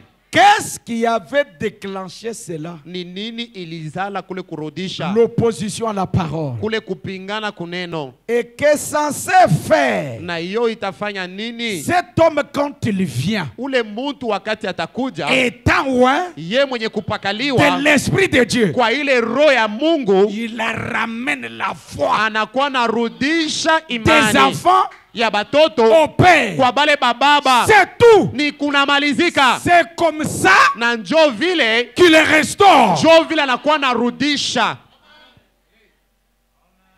La communion fraternelle. ushiriki ya bunduku Samedi 13 août 55. yenye kubiri mwile tarehe Chiffre 14. kistari cha 14. Frère Branham dit ceci. Nabii anasema hivi Eh bien, vizuri, Jésus est venu Yesu alikuya pour restaurer la race humaine. juu ya kurudisha kizazi cha binadamu. Tout ce que l'homme avait perdu en Éden. Vyote bile muntu alipoteza mule mshamba la Edeni, Et nous sommes sur le chemin. na tuko mubalabala. Est-ce que quelqu'un dit Amen? Amen.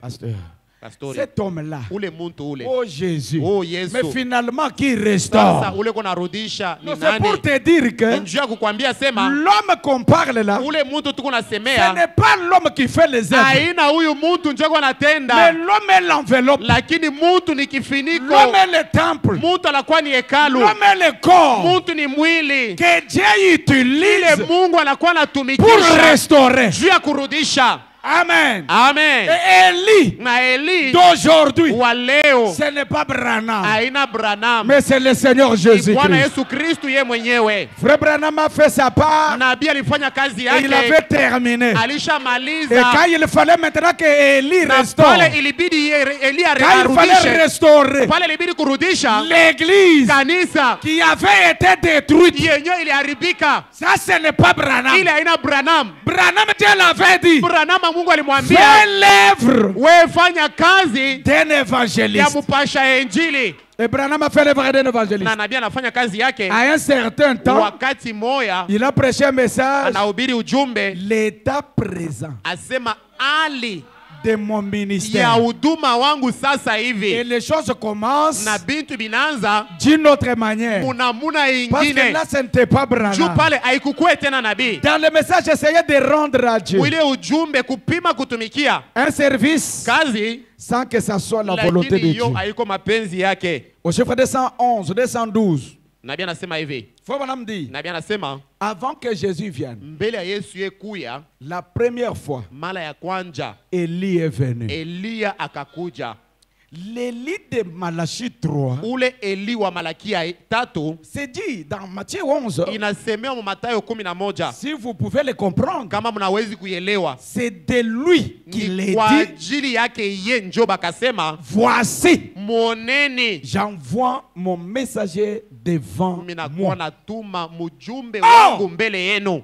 Or, Japo il a prophétisé. ye alitabiri Tous les théologiens croient na cela. bateolojia bote banamini hii Que dans les derniers ya jours, kwamba mu masiku ya mwisho l'esprit d'Élie roho ya Eli viendra aussi. itakuya tena Il doit venir 5 na fois. anapasha kuya mara 5. C'est Dieu qui utilise cet Ni esprit. Mungu njo anakuwa anatumia ile roho. Élisée, Elisha, Élie, Eli, Jean-Baptiste. Yona mbatizaji Et pour l'église des na nations, njuu ya kanisa ba mataifa 4e fois. njo mara Et ya 4. ensuite, Na kisha pour les juifs, njuu ya Bayahudi dans Apocalypse chapitre 11, Ufunuo 11 5 fois. mara 5. C'est la grâce de Dieu. Neema ya Mungu, La foi. imani. En anglais, Mu misemo ingine mu F, Kiingereza inakuwa ni F A, A I, I T, T H na H, égale inamaanisha J, E, S, U, S, Jésus. inamaanisha Yesu. Les 5 lettres. Ile maleta 5 On ne peut pas s'arrêter à 4. hatuwezi kushimamia kwa 4. Comme les gens pensent que Branham c'est lui, Vile bantu wanakuwa na wazasema Branham du njo côté des mwisho, nations, ye njo wa mataifa, aux juifs, kwa Wayahudi c'est lui. Branham tunamaliza. a dit, Nabii on anasema ne peut pas hatuwezi s'arrêter à 4. kushimamia kwa 4. Il faut Inapashwa qu'on arrive à 5. tufike kutano. Vous voyez? Munaona, Remarquez bien. muoneni mzuri. Oh! Japo Il a promis cela. ye alilaka ile Cela montre que ile nakuwa naonesha kwamba la Bible est Biblia vraie. iko ya kweli. Qui croit que la Bible est vraie? Amen. Branham a dit, Nabii anasema la Bible est vraie Biblia ni ya kweli. jusqu'à ce jour. Sina hapa tuko tunasema Ainsi que Sodome et na Gomorrhe. vile Sodom na Gomora Et Élie, na Elia ce n'était pas Élie. haikukuwa Elia, C'était l'esprit de Dieu sur ilikuwa Élie. ni roho ya Mungu ndani ya Elia, Élie n'était qu'un homme. na Eli alikuwa mtu tu. Bon. Sasa On a eu des élus tukapata ba Elia de par-dessus d'Élie, na kushindia juu ba Elia des manteaux d'Élie na mankochi ya Elia et tout na d'Élie. vile vyote vya Elia. Mais Sasa l'Élie d'aujourd'hui, sasa huyu Elia wa leo c'est le Seigneur ni Bwana Jésus-Christ. Yesu Kristu ye mwenyewe.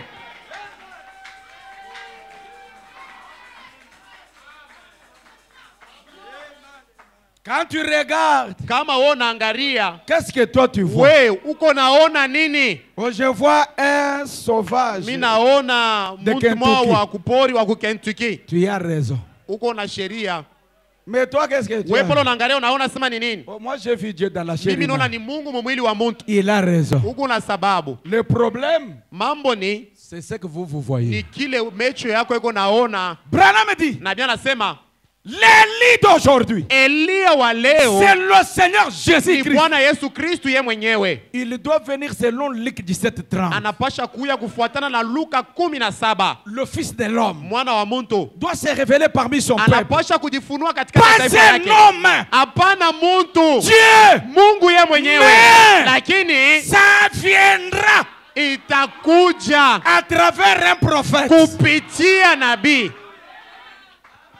Et il n'a jamais eu de prophète majeur. Na akuya kuwaka banabii bawili En mkizazi même kimoja temps. muwakati moja moja. Jamais au monde. Haiya kuwaka vile atama la moja mdunia. Jamais au monde. Atama la moja mdunia. Dieu n'a jamais envoyé des prophètes Mungu majeurs. anatumaka banabii bakubwa mkizazi mara moya. Voyez, Mnaona? peu importe combien, Hata kama ni mara ngapi il y a kunawezi kuwa des têtes Bichwa biwili ne peuvent pas. habiwezi kuwa vile. Il faut qu'il y ait une seule tête. Inabidi kuwe kichwa Il kimoya. faut que Dieu ait un seul homme Inabidi Mungu akuwe mbele na mtu moja, sous son contrôle. chini ya uongozaji wake. Voyez, Munaona? il y a un seul Dieu. Na kuna kuwa Mungu moya tu, Il y avait le Père mwenye kulikuwa Baba, Fils, et Mwana le Saint-Esprit. na Roho Mtakatifu, Mais un seul Dieu lakini ni Mungu moja au-dessus de tout mwenye ça, kuwa juu ya wale Remarquez. wote. Lasa moneni, qui ne faisait qu'utiliser ses fonctions. alikuwa anatumikisha tu ni makazi C'est ce yake. qu'il a fait avec Élie, Ndio vile alifanya na Elia, l'esprit d'Élie. roho ya Elia Il utilisait cet esprit, alikuwa anatumikisha ile mais roho, c'est le même Dieu lakini ni Mungu moja qui les moja contrôlait alikuwa na tout le temps baongoza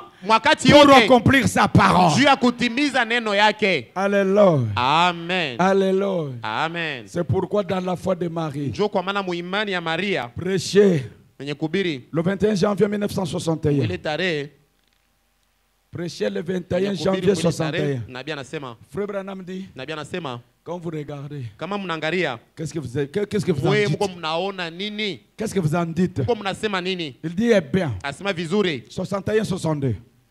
Eh bien, vizuri. la Bible dit Biblia inasema qu'il est le même ya hier, kwamba eko moja moja jana, aujourd'hui leo et pour toujours. na kwa milele.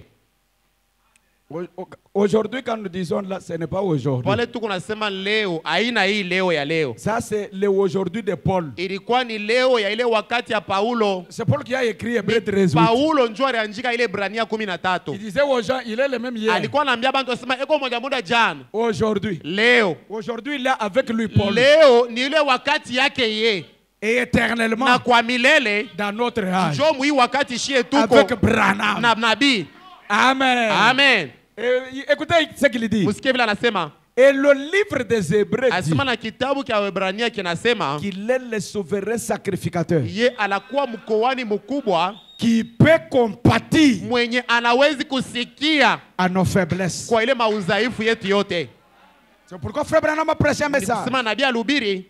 Amen. Amen. Amen. Amen. Il a prêché un message Alihubiri ujumbe que ya kwamba dans votre faiblesse asema mwile budhaifu bwako parfaite, kamilifu, Dieu est votre force Mungu njo anakuwa nguvu yako parfaite. kamilifu. Quand moi je ne suis rien, Wakati ile wewe hauna kitu, lui devient quelque chose pour ye moi. anakuwa kitu fulani njuu yako. Oui, mes frères. Ndiyo wanduku, Toi, tu ne peux pas arriver. wakati hauwezi kufanya kitu, Lui va arriver à ta place. yatafika pafasi yako. Parce que l'alliance qu'il a faite, Njuu agano ile yeye alifanya c'est une alliance ni éternelle. agano ya Il milele. ne t'abandonnera pas. Ye hata kuachiliaka kamwe, Même dans la faiblesse, hata mubudhaifu bwako lui sera ta forteresse. Mungu atakuwa kimbilio yako. Écoutez mes frères, Musikie wanduku, le livre d'Hébreux dit qu'il est le souverain sacrificateur qui peut compatir à nos faiblesses. mwenye anawezi kusikia ile maudhaifu yetu, Et s'il est le même hier, na kama iko moja moja jana, aujourd'hui leo et pour toujours, na kwa milele. si vous touchez Kama wewe unagusa tu le même souverain sacrificateur, ule mkoani mkubwa moja moja, Branham dit, nabii anasema ce même souverain sacrificateur ule mkoani mkubwa moja moja agira atatenda, de la même manière. atatenda munamuna moja moja. Il faut qu'un vivant acclame pour ça. Amen.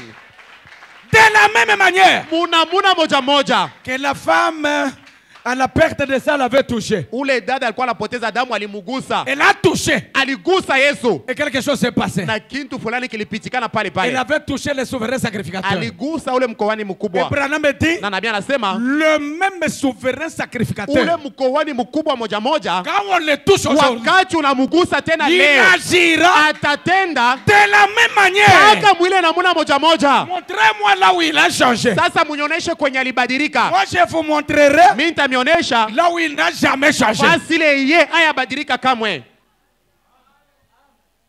Tel qu'il a agi la première mpaka fois, vile alitenda mara ya kwanza, tel doit-il agir njo mpaka vile atatenda la tena deuxième fois. mara ya pili. S'il ne l'a pas fait, Kama atende vile, c'est qu'il a fait une erreur ni en le kusema faisant mara ya la première kwanza fois. alikosa.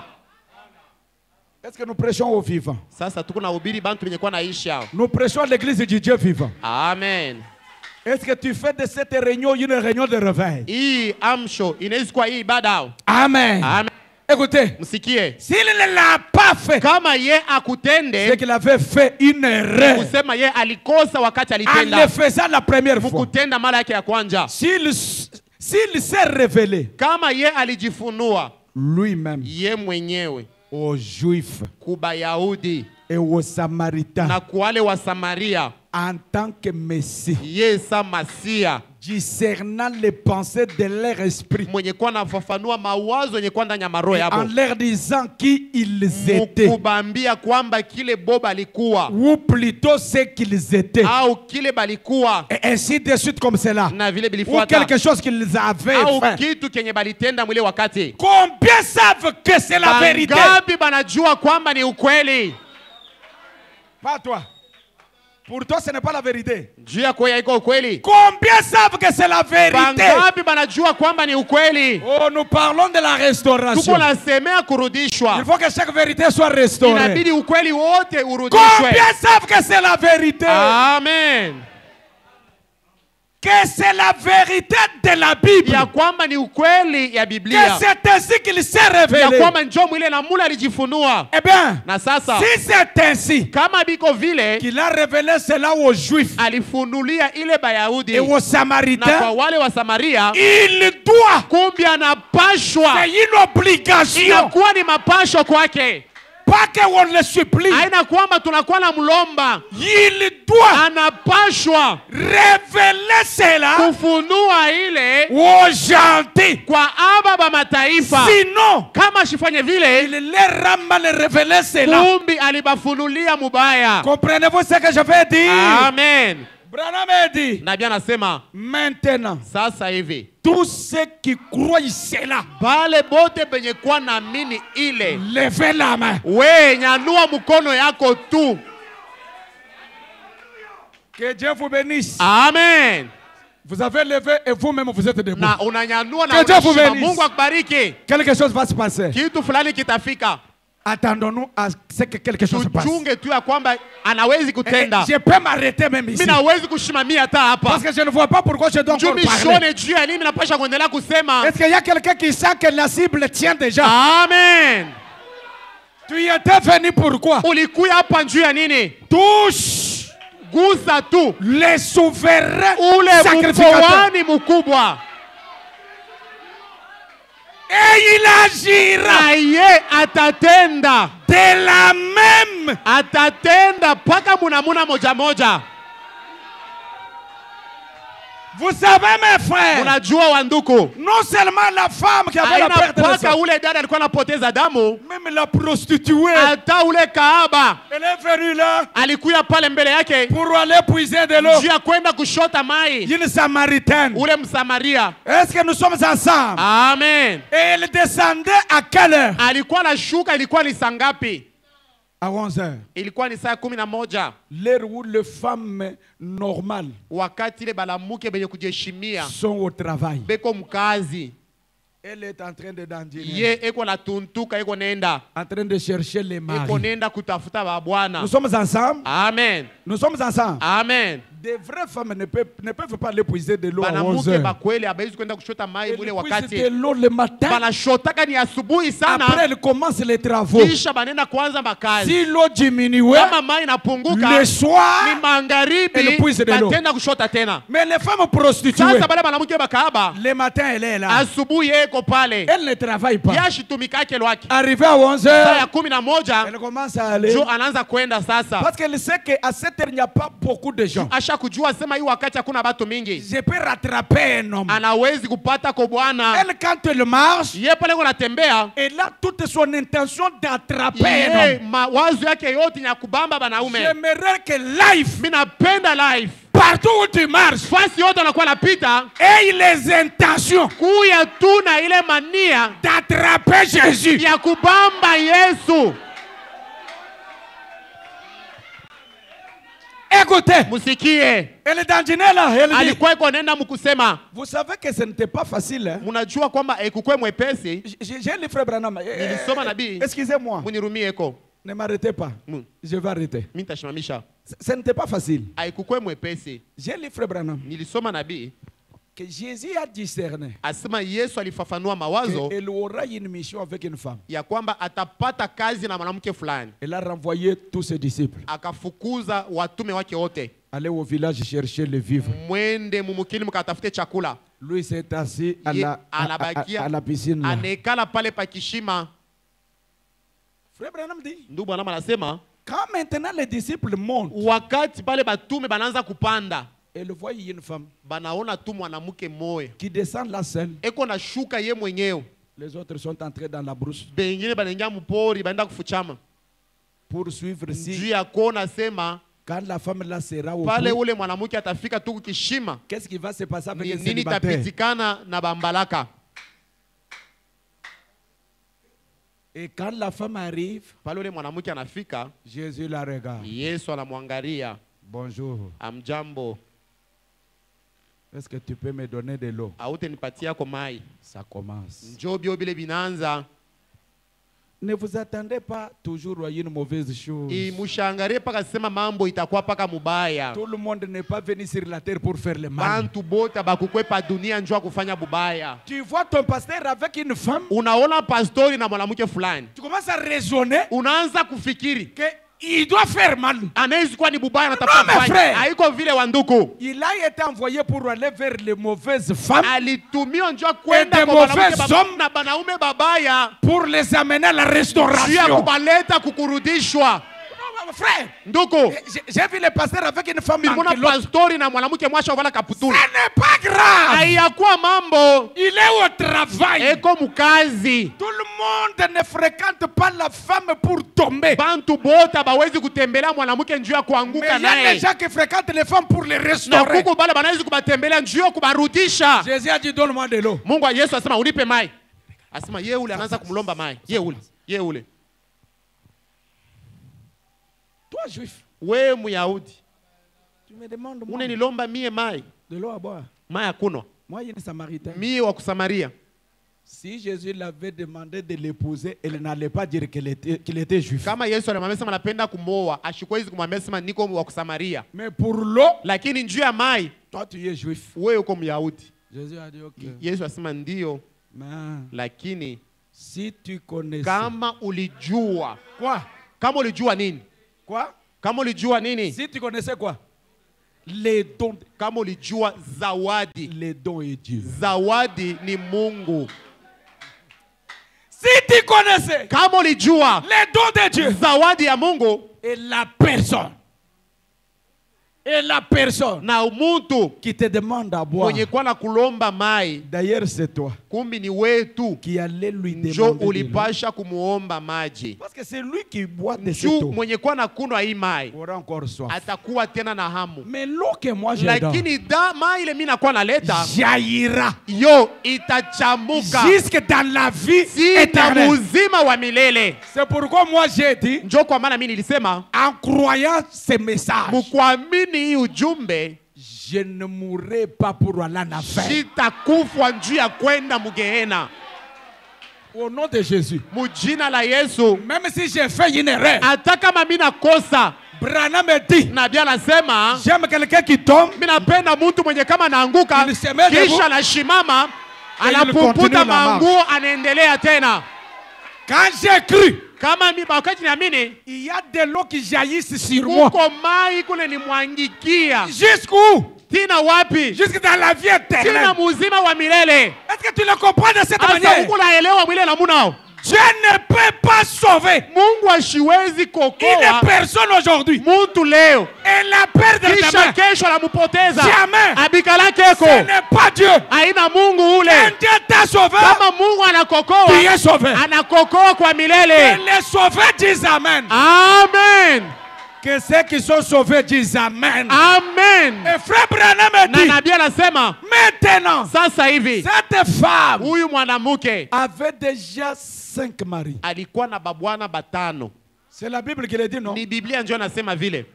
Jésus l'a dit. Yesu anamwambia Le sixième que tu as laissé ule wa sita ule uko naye n'est pas ton mari. ashina bwana yako. Branham dit, Nabii anasema elle était à la recherche du septième. alikuwa yuko anatafuta bwana wa saba, Et le septième, na ule wa saba c'est l'achèvement. njo kumaliza.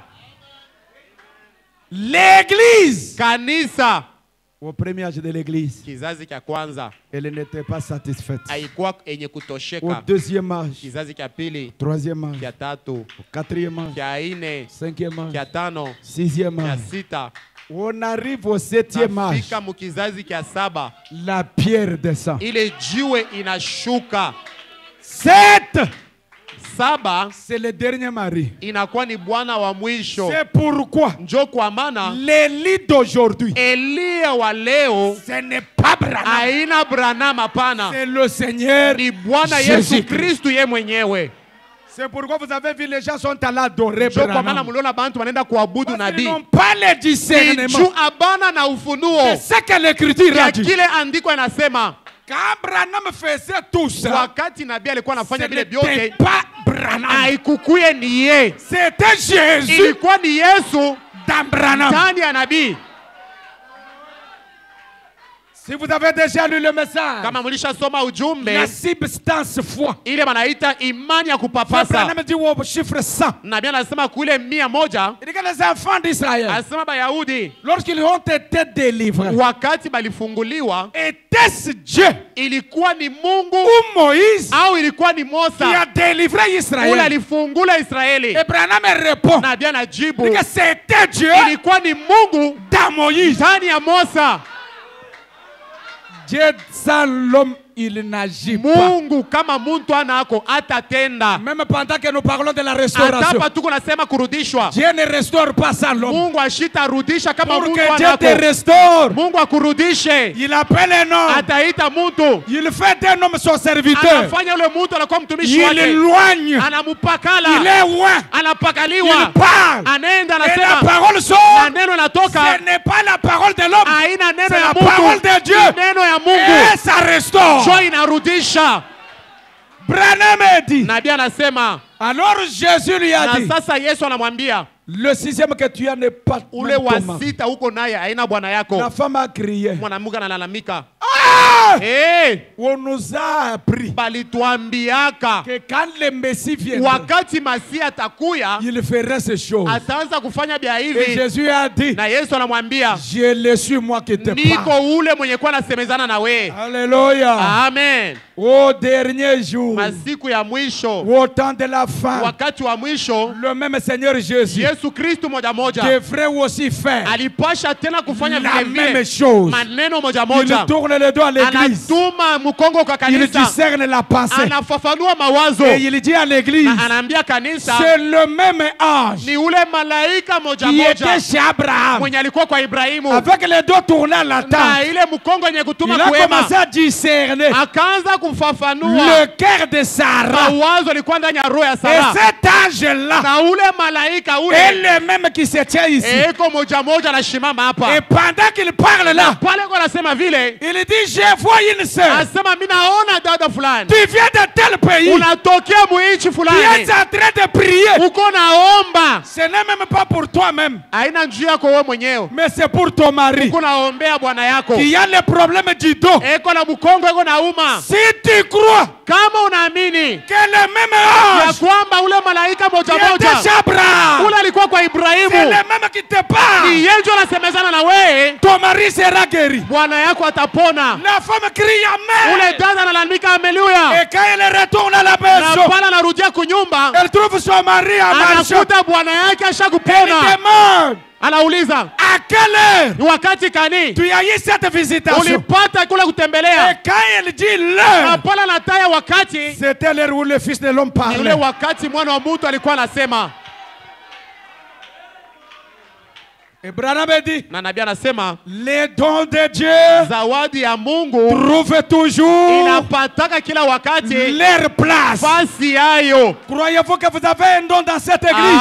Amen. Croyez-vous que votre pasteur c'est un don de Dieu? Amen. Croyez-vous que ce soir c'est le don de Dieu qui parle? Amen. Est-ce que tu dis Amen? Amen. Et Écoute mon frère. Sikia sasa nduku. Maintenant, Sasa hivi. tous ceux qui croient cela, Bote benye kuwa naamini vile. levez la main Munyanyue mkono juu. et dites, Na museme. je crois Mimi naamini. qu'il me l'a promis. Ya kwamba linilaka. Merci. Aksanti. Il l'a fait. Alitenda. Voyez-vous, Munaona. rappelez-vous Mukumbukeni. ce que l'ange a dit. Vile malaika alisema. Si tu peux amener les gens à te Kama croire, nawezi kufikisha bantu bakuamini. voyez-vous, Munaona. non pas me croire moi, Hapana kunyamini mie. c'est lui. Lakini kumwamini Mais yeye. Lakini croire kuamini qu'il m'a envoyé vers ya vous. kwamba linituma mbele yenu. Alléluia.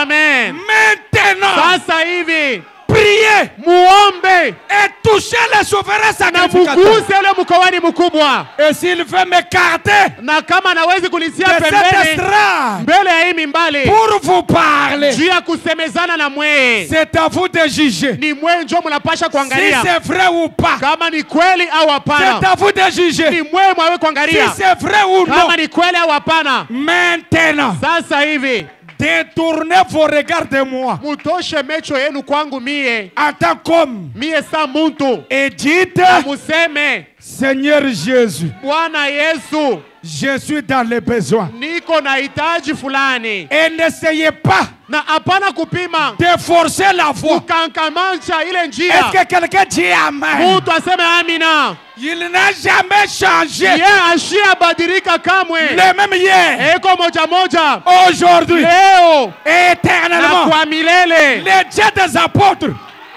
les dieux des apôtres, Wale wa mitume vit encore. beko naishi Les tena, dieux de ule Branham, Mungu wa nabii vit encore. anaishi tena, Les dieux de votre ule pasteur, Mungu wa pastori wenu vit encore. eko naishi tena. Mon Dieu, Mungu wangu vit encore. eko naishi tena. Ton Dieu, Mungu wako vit encore. eko naishi tena. Est-ce que tu le crois? Amen. C'est pourquoi, Njo kwa maana pendant que nous parlons, wakati tuko tunasema le même âge ule malaika moja moja qui descendait au Branham ulikuwa tabernacle, nashuka kubrana maskani, c'était parce que la parole ni juu neno était proclamée. ilihubiriwa. Je te dis, mon frère, Mimi nakwambia ndugu, ma soeur, dada, les goitres ile gwatre peuvent te quitter sans que l'on touche ton inawezi corps. kupotea mbele bakuguse. Dieu peut enlever ça Mungu anawezi sans kuiondosha que personne ne te pose les mains. pasipo mtu akutilie mikono. La maladie Magonjwa doit rencontrer le guérisseur. inapasha kukutana na munganga, Parce que la maladie juu magonjwa n'était pas venue haikukuye avant le guérisseur. mbele ya ule mtunzaji, C'est le guérisseur na qui mtunzaji est venu avant la maladie. ashukuye nyuma ya Pour que magonjwa. quand la maladie Juu viendra, ya pale magonjwa que takuya, le guérisseur uponyaji la guérisse. iponyeshe. Que le Seigneur vous bénisse. Amen.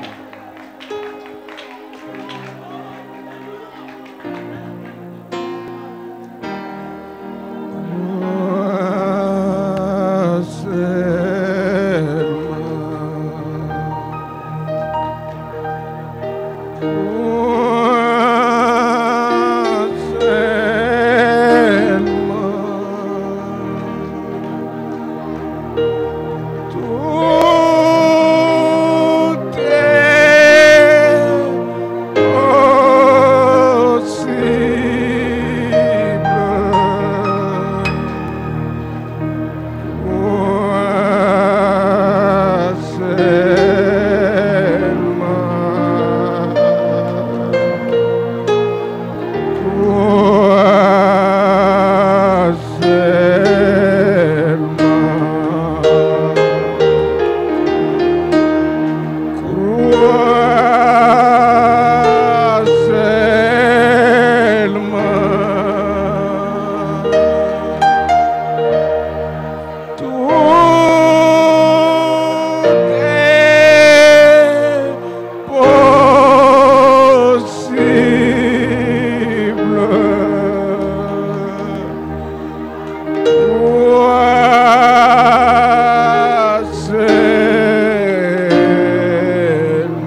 Alléluia. L'ange est là. Tout est possible.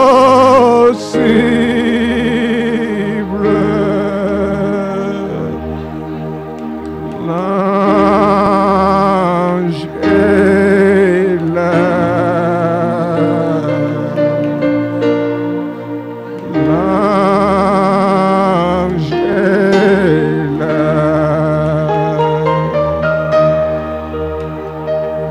L'ange est là.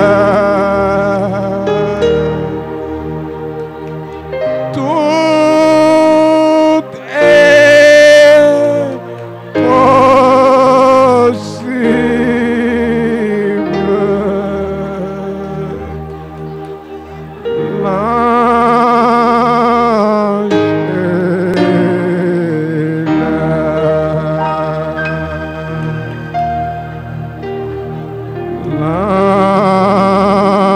L'ange est là. L'ange est là. L'ange est là.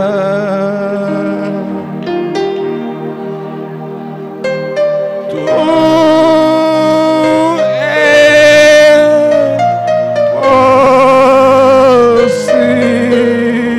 possible.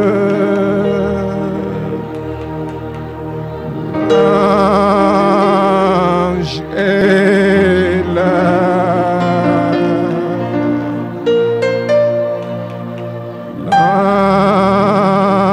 L'ange est là.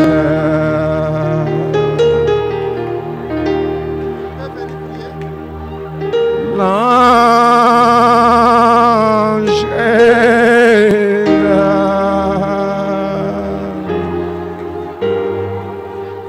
Tout est possible.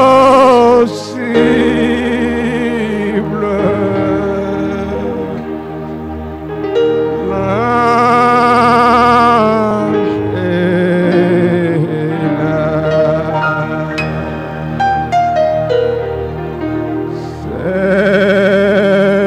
Seigneur, je crois.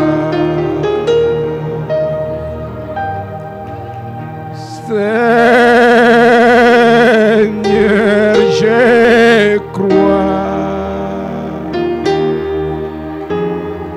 Tout est possible.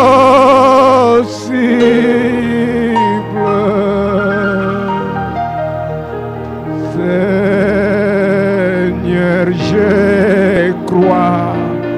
Je crois, Seigneur. Seigneur, je crois.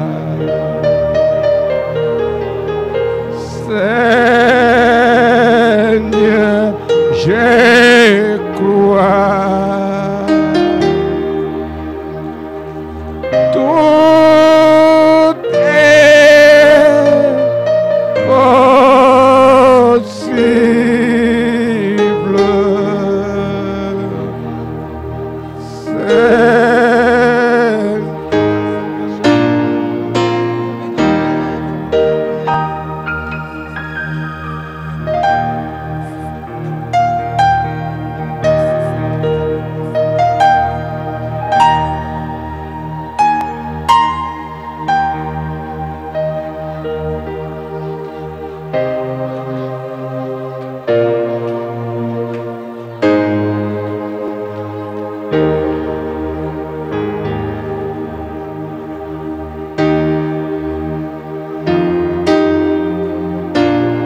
Seigneur, je crois.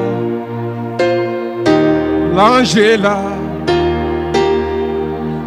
Je crois, Seigneur. Je crois que tu es le souverain sacrificateur qui peut être touché par le sentiment de mes infirmités. es le même souverain sacrificateur. Seigneur, je crois. Seigneur, je crois.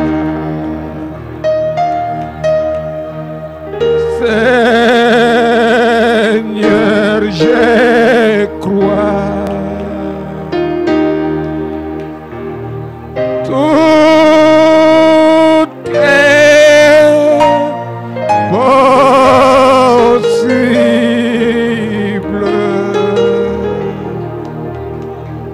Seigneur,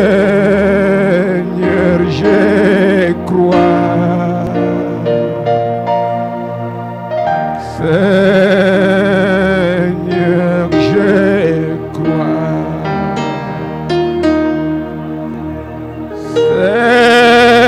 Seigneur, je crois. Tout est possible.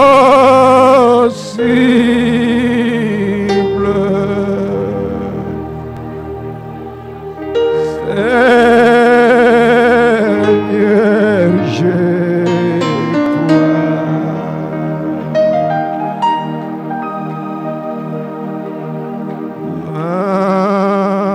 l'ange est là.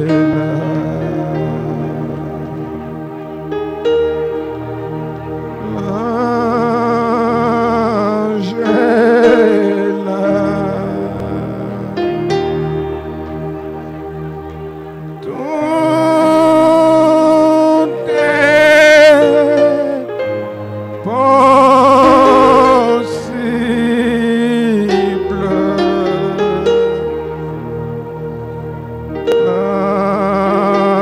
L'ange est là. L'ange est là dans le camp. L'ange est là.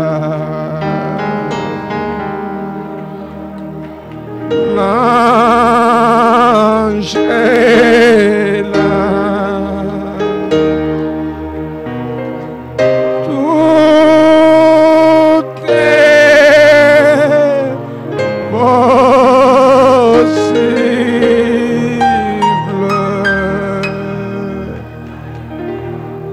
L'ange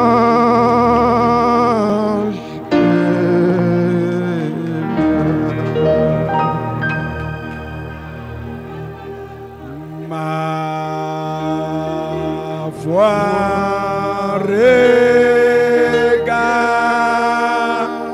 à toi, toi, agneau du calvaire, sauveur divin.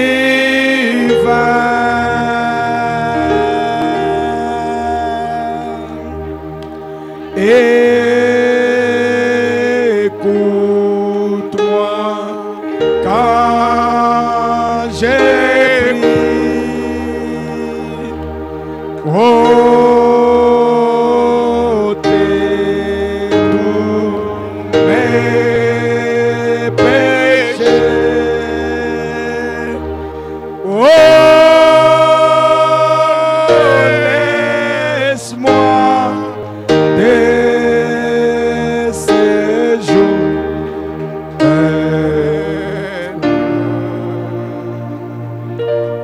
à toi.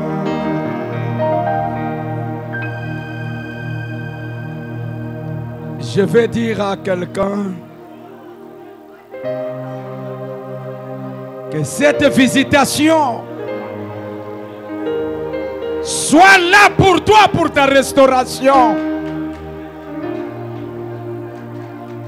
J'aimerais te dire, demeure dans la présence de Dieu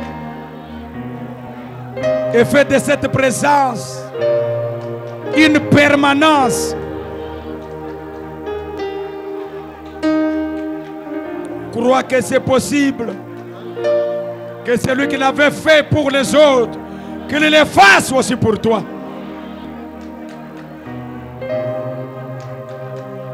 Et si tu veux qu'on se souvienne de toi dans la prière, lève ta main droite en l'air.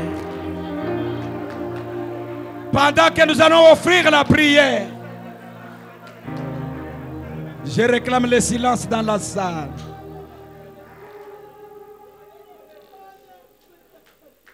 Si tu veux qu'on se souvienne de toi dans la prière, lève ta main droite en l'air. Pendant que je dois offrir cette petite prière. Oh Père, tu es Dieu. Tu resteras toujours Dieu. Il n'y a aucune puissance sur la terre qui peut te changer. Tu restes inchangeable. C'est pourquoi tu élèves qui tu veux. Maintenant, ce soir, tes enfants n'étaient pas venus voir un homme. Ils étaient ici. Et rien que pour toi. C'est toi la divinité suprême. Cette divinité qui est en Branham pour discerner et donner des solutions aux problèmes des enfants. Les enfants de Dieu sont venus. Ils sont là. Les autres à l'autel. Les autres ont créé l'autel là où ils sont debout. Les autres sont à genoux. Ce n'est pas vers une divinité satanique, mais c'est autour de la divinité suprême qu'il y a un nom qui ne change pas. La divinité suprême de notre Seigneur et Sauveur Jésus-Christ. Lui le roi des rois, lui le Seigneur des seigneurs. Lui Elohim le fort. Lui l'étoile. L'étoile brillante du matin. Lui la rose de Saron. Lui le 3 fois saint. Le Saint-Père. Le Saint-Fils. Le Saint-Esprit. Et tu restes le même. Père. C'est toi l'alpha et l'oméga. C'est toi le commencement et la fin. C'est toi le Rubin et le Benjamin. C'est toi la pierre de jaspe et la pierre de sardoine. C'est toi la pierre qui s'est détachée de la montagne sans le secours d'aucune main. C'est toi qui étais dans la fosse au lion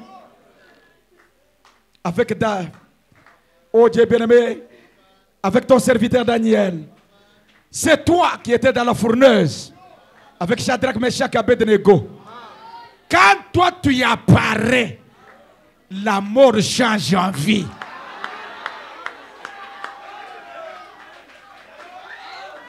Tu es Dieu. Tu connais qui? Le diable avait tendu la main pour lui faire du mal. Et en tant que ton serviteur, je prononce la parole. Au nom de Jésus. Satan, arrière de moi. Au nom de Jésus. Père, en ce moment, il peut y avoir une mauvaise visitation derrière tes enfants dans leur maison. Les diables qui nous guettent à chaque instant. Peut-être ils traînent les enfants de mes frères et sœurs dans des endroits où il ne fallait pas. Mais toi, ta parole vit encore. Et la prière change les circonstances. N'est-ce que partout où se trouvent les enfants de mes frères et sœurs, dans cette ville, en dehors de la ville, que la main qui n'a jamais été courte puisse arriver et les délivrer, les délivrer, les délivrer au nom de Jésus. Peut-être c'est la menace d'un bailleur qui veut menacer le fils de Dieu parce qu'il n'a pas de maison. Oh, où est le Dieu qui avait touché l'homme qu'on appelait John Charit Un homme qui n'avait pas un avenir. Et il lui a donné un avenir. Seigneur, l'avenir n'était pas seulement John Charit. Tu as des frères. Tu as des sœurs. Tu as des gens ici. Tu as des brebis ici. Tu as les gens qui te confient à toi. Tu es le Dieu, Seigneur, qui te considère comme leur roi. Tu es les gens qui n'ont pas un autre appui. Et leur appui, c'est toi. Comme c'est toi. Relève les défis. Relève les défis. Au nom de Jésus. Je les abandonne dans tes mains, Père. Que cette présence les raccorde les désirs de leur cœur. Que le cœur qui était noir comme le charbon, que cela soit restauré. Et que cela soit blanc comme la neige. Que la vie du péché soit changée en une vie consacrée. Oh, que les mauvais désirs soient changés à des bons désirs. Dieu de grâce. Amène tes enfants à Gozen. Cache-les dans ta main puissante. Cache-les dans le sang de l'agneau. Cache-les, Seigneur Jésus-Christ, dans le creux du rocher. Que l'ennemi ne le voie jamais. Je prends l'autorité en tant qu'un Dieu amateur. Je prends l'autorité en tant que fils de Dieu. Je prends l'autorité en tant que serviteur de Dieu. Je prends l'autorité en tant que vase que tu as utilisé pour déclarer que chaque malédiction soit changée en bénédiction. Que les pleurs soient changées en un temps de réjouissance. Que la main qui était sur la joue, que cette main soit levée pour te glorifier. Père, que la souffrance change en une réjouissance. C'est toi le Dieu qui a les derniers mots. Seigneur, que ton fils qui était venu dans ta présence et qui était, Seigneur, dans la jonction, qui était dans la symphonie, qui était dans l'attente, qu'il ne retourne jamais comme il était venu. Que l'ange balaye l'espace, que l'ange s'occupe de lui, que l'ange lui donne les désirs de son cœur. Père, accorde ta bénédiction à ce peuple merveilleux. Accorde ta bénédiction. Dieu bien-aimé, au point que tes enfants gardent un témoignage. Et bénis notre cher pasteur là où il est. Visite le Seigneur. Que tu l'éloignes pour le service qu'il est en train de te faire, Seigneur, en dehors du pays. J'abandonne sa chère épouse, les enfants d'entre tes mains. Ceux qui sont ici et ceux qui sont ailleurs. J'abandonne Life Tabernacle, notre église, Seigneur, d'entre tes mains. Bénis, Seigneur, les diacres, les huissiers. Bénis les administrateurs. Bénis, Seigneur Jésus-Christ. Oh Dieu bien-aimé, les moniteurs de l'écodim. Bénis, Seigneur, les concierges. Bénis les prédicateurs qui sont dans cette église. Bénis, Seigneur, même les petits enfants. Nous nous attendons à ce que chacun de nous marche dans la bénédiction de l'Éternel. Car tu avais dit, j'ordonnerai à la bénédiction de t'être rattaché. Laisse que cela rattache un frère, que cela rattache une soeur. Au nom de Jésus. Père de gloire, Dieu Tout-Puissant, qu'un témoignage sorte dans la bouche d'un fils de Dieu. Et l'honneur te reviendra ainsi que la gloire. Laisse que ta parole qui était sortie, Seigneur, que ça soit une semence qu'un semeur a semé et que cela trouve une bonne terre et que cela puisse germer. Amen. Je sais que toi tu es l'arbre mais tu n'as jamais été le sarment. Et l'arbre ne porte pas du fruit, ce sont les sarments qui portent du fruit. Ordonne maintenant, Seigneur, pour que la vie qui est dans l'arbre arrive, Seigneur, dans les branches et que les sarments produisent des fruits et que ça soit de bons fruits, les fruits dignes de l'évangile, le fruit qui va attirer même les voisins, le fruit qui va attirer les païens, les fruits, oh Dieu bien-aimé, merveilleux, lorsqu'on les goûte et on aime rester là dans cet arbre. Reçois tout pour ta gloire Car nous t'avons ainsi prié au nom du Seigneur et Sauveur Jésus-Christ. Ensemble, nous disons Amen. Amen, amen.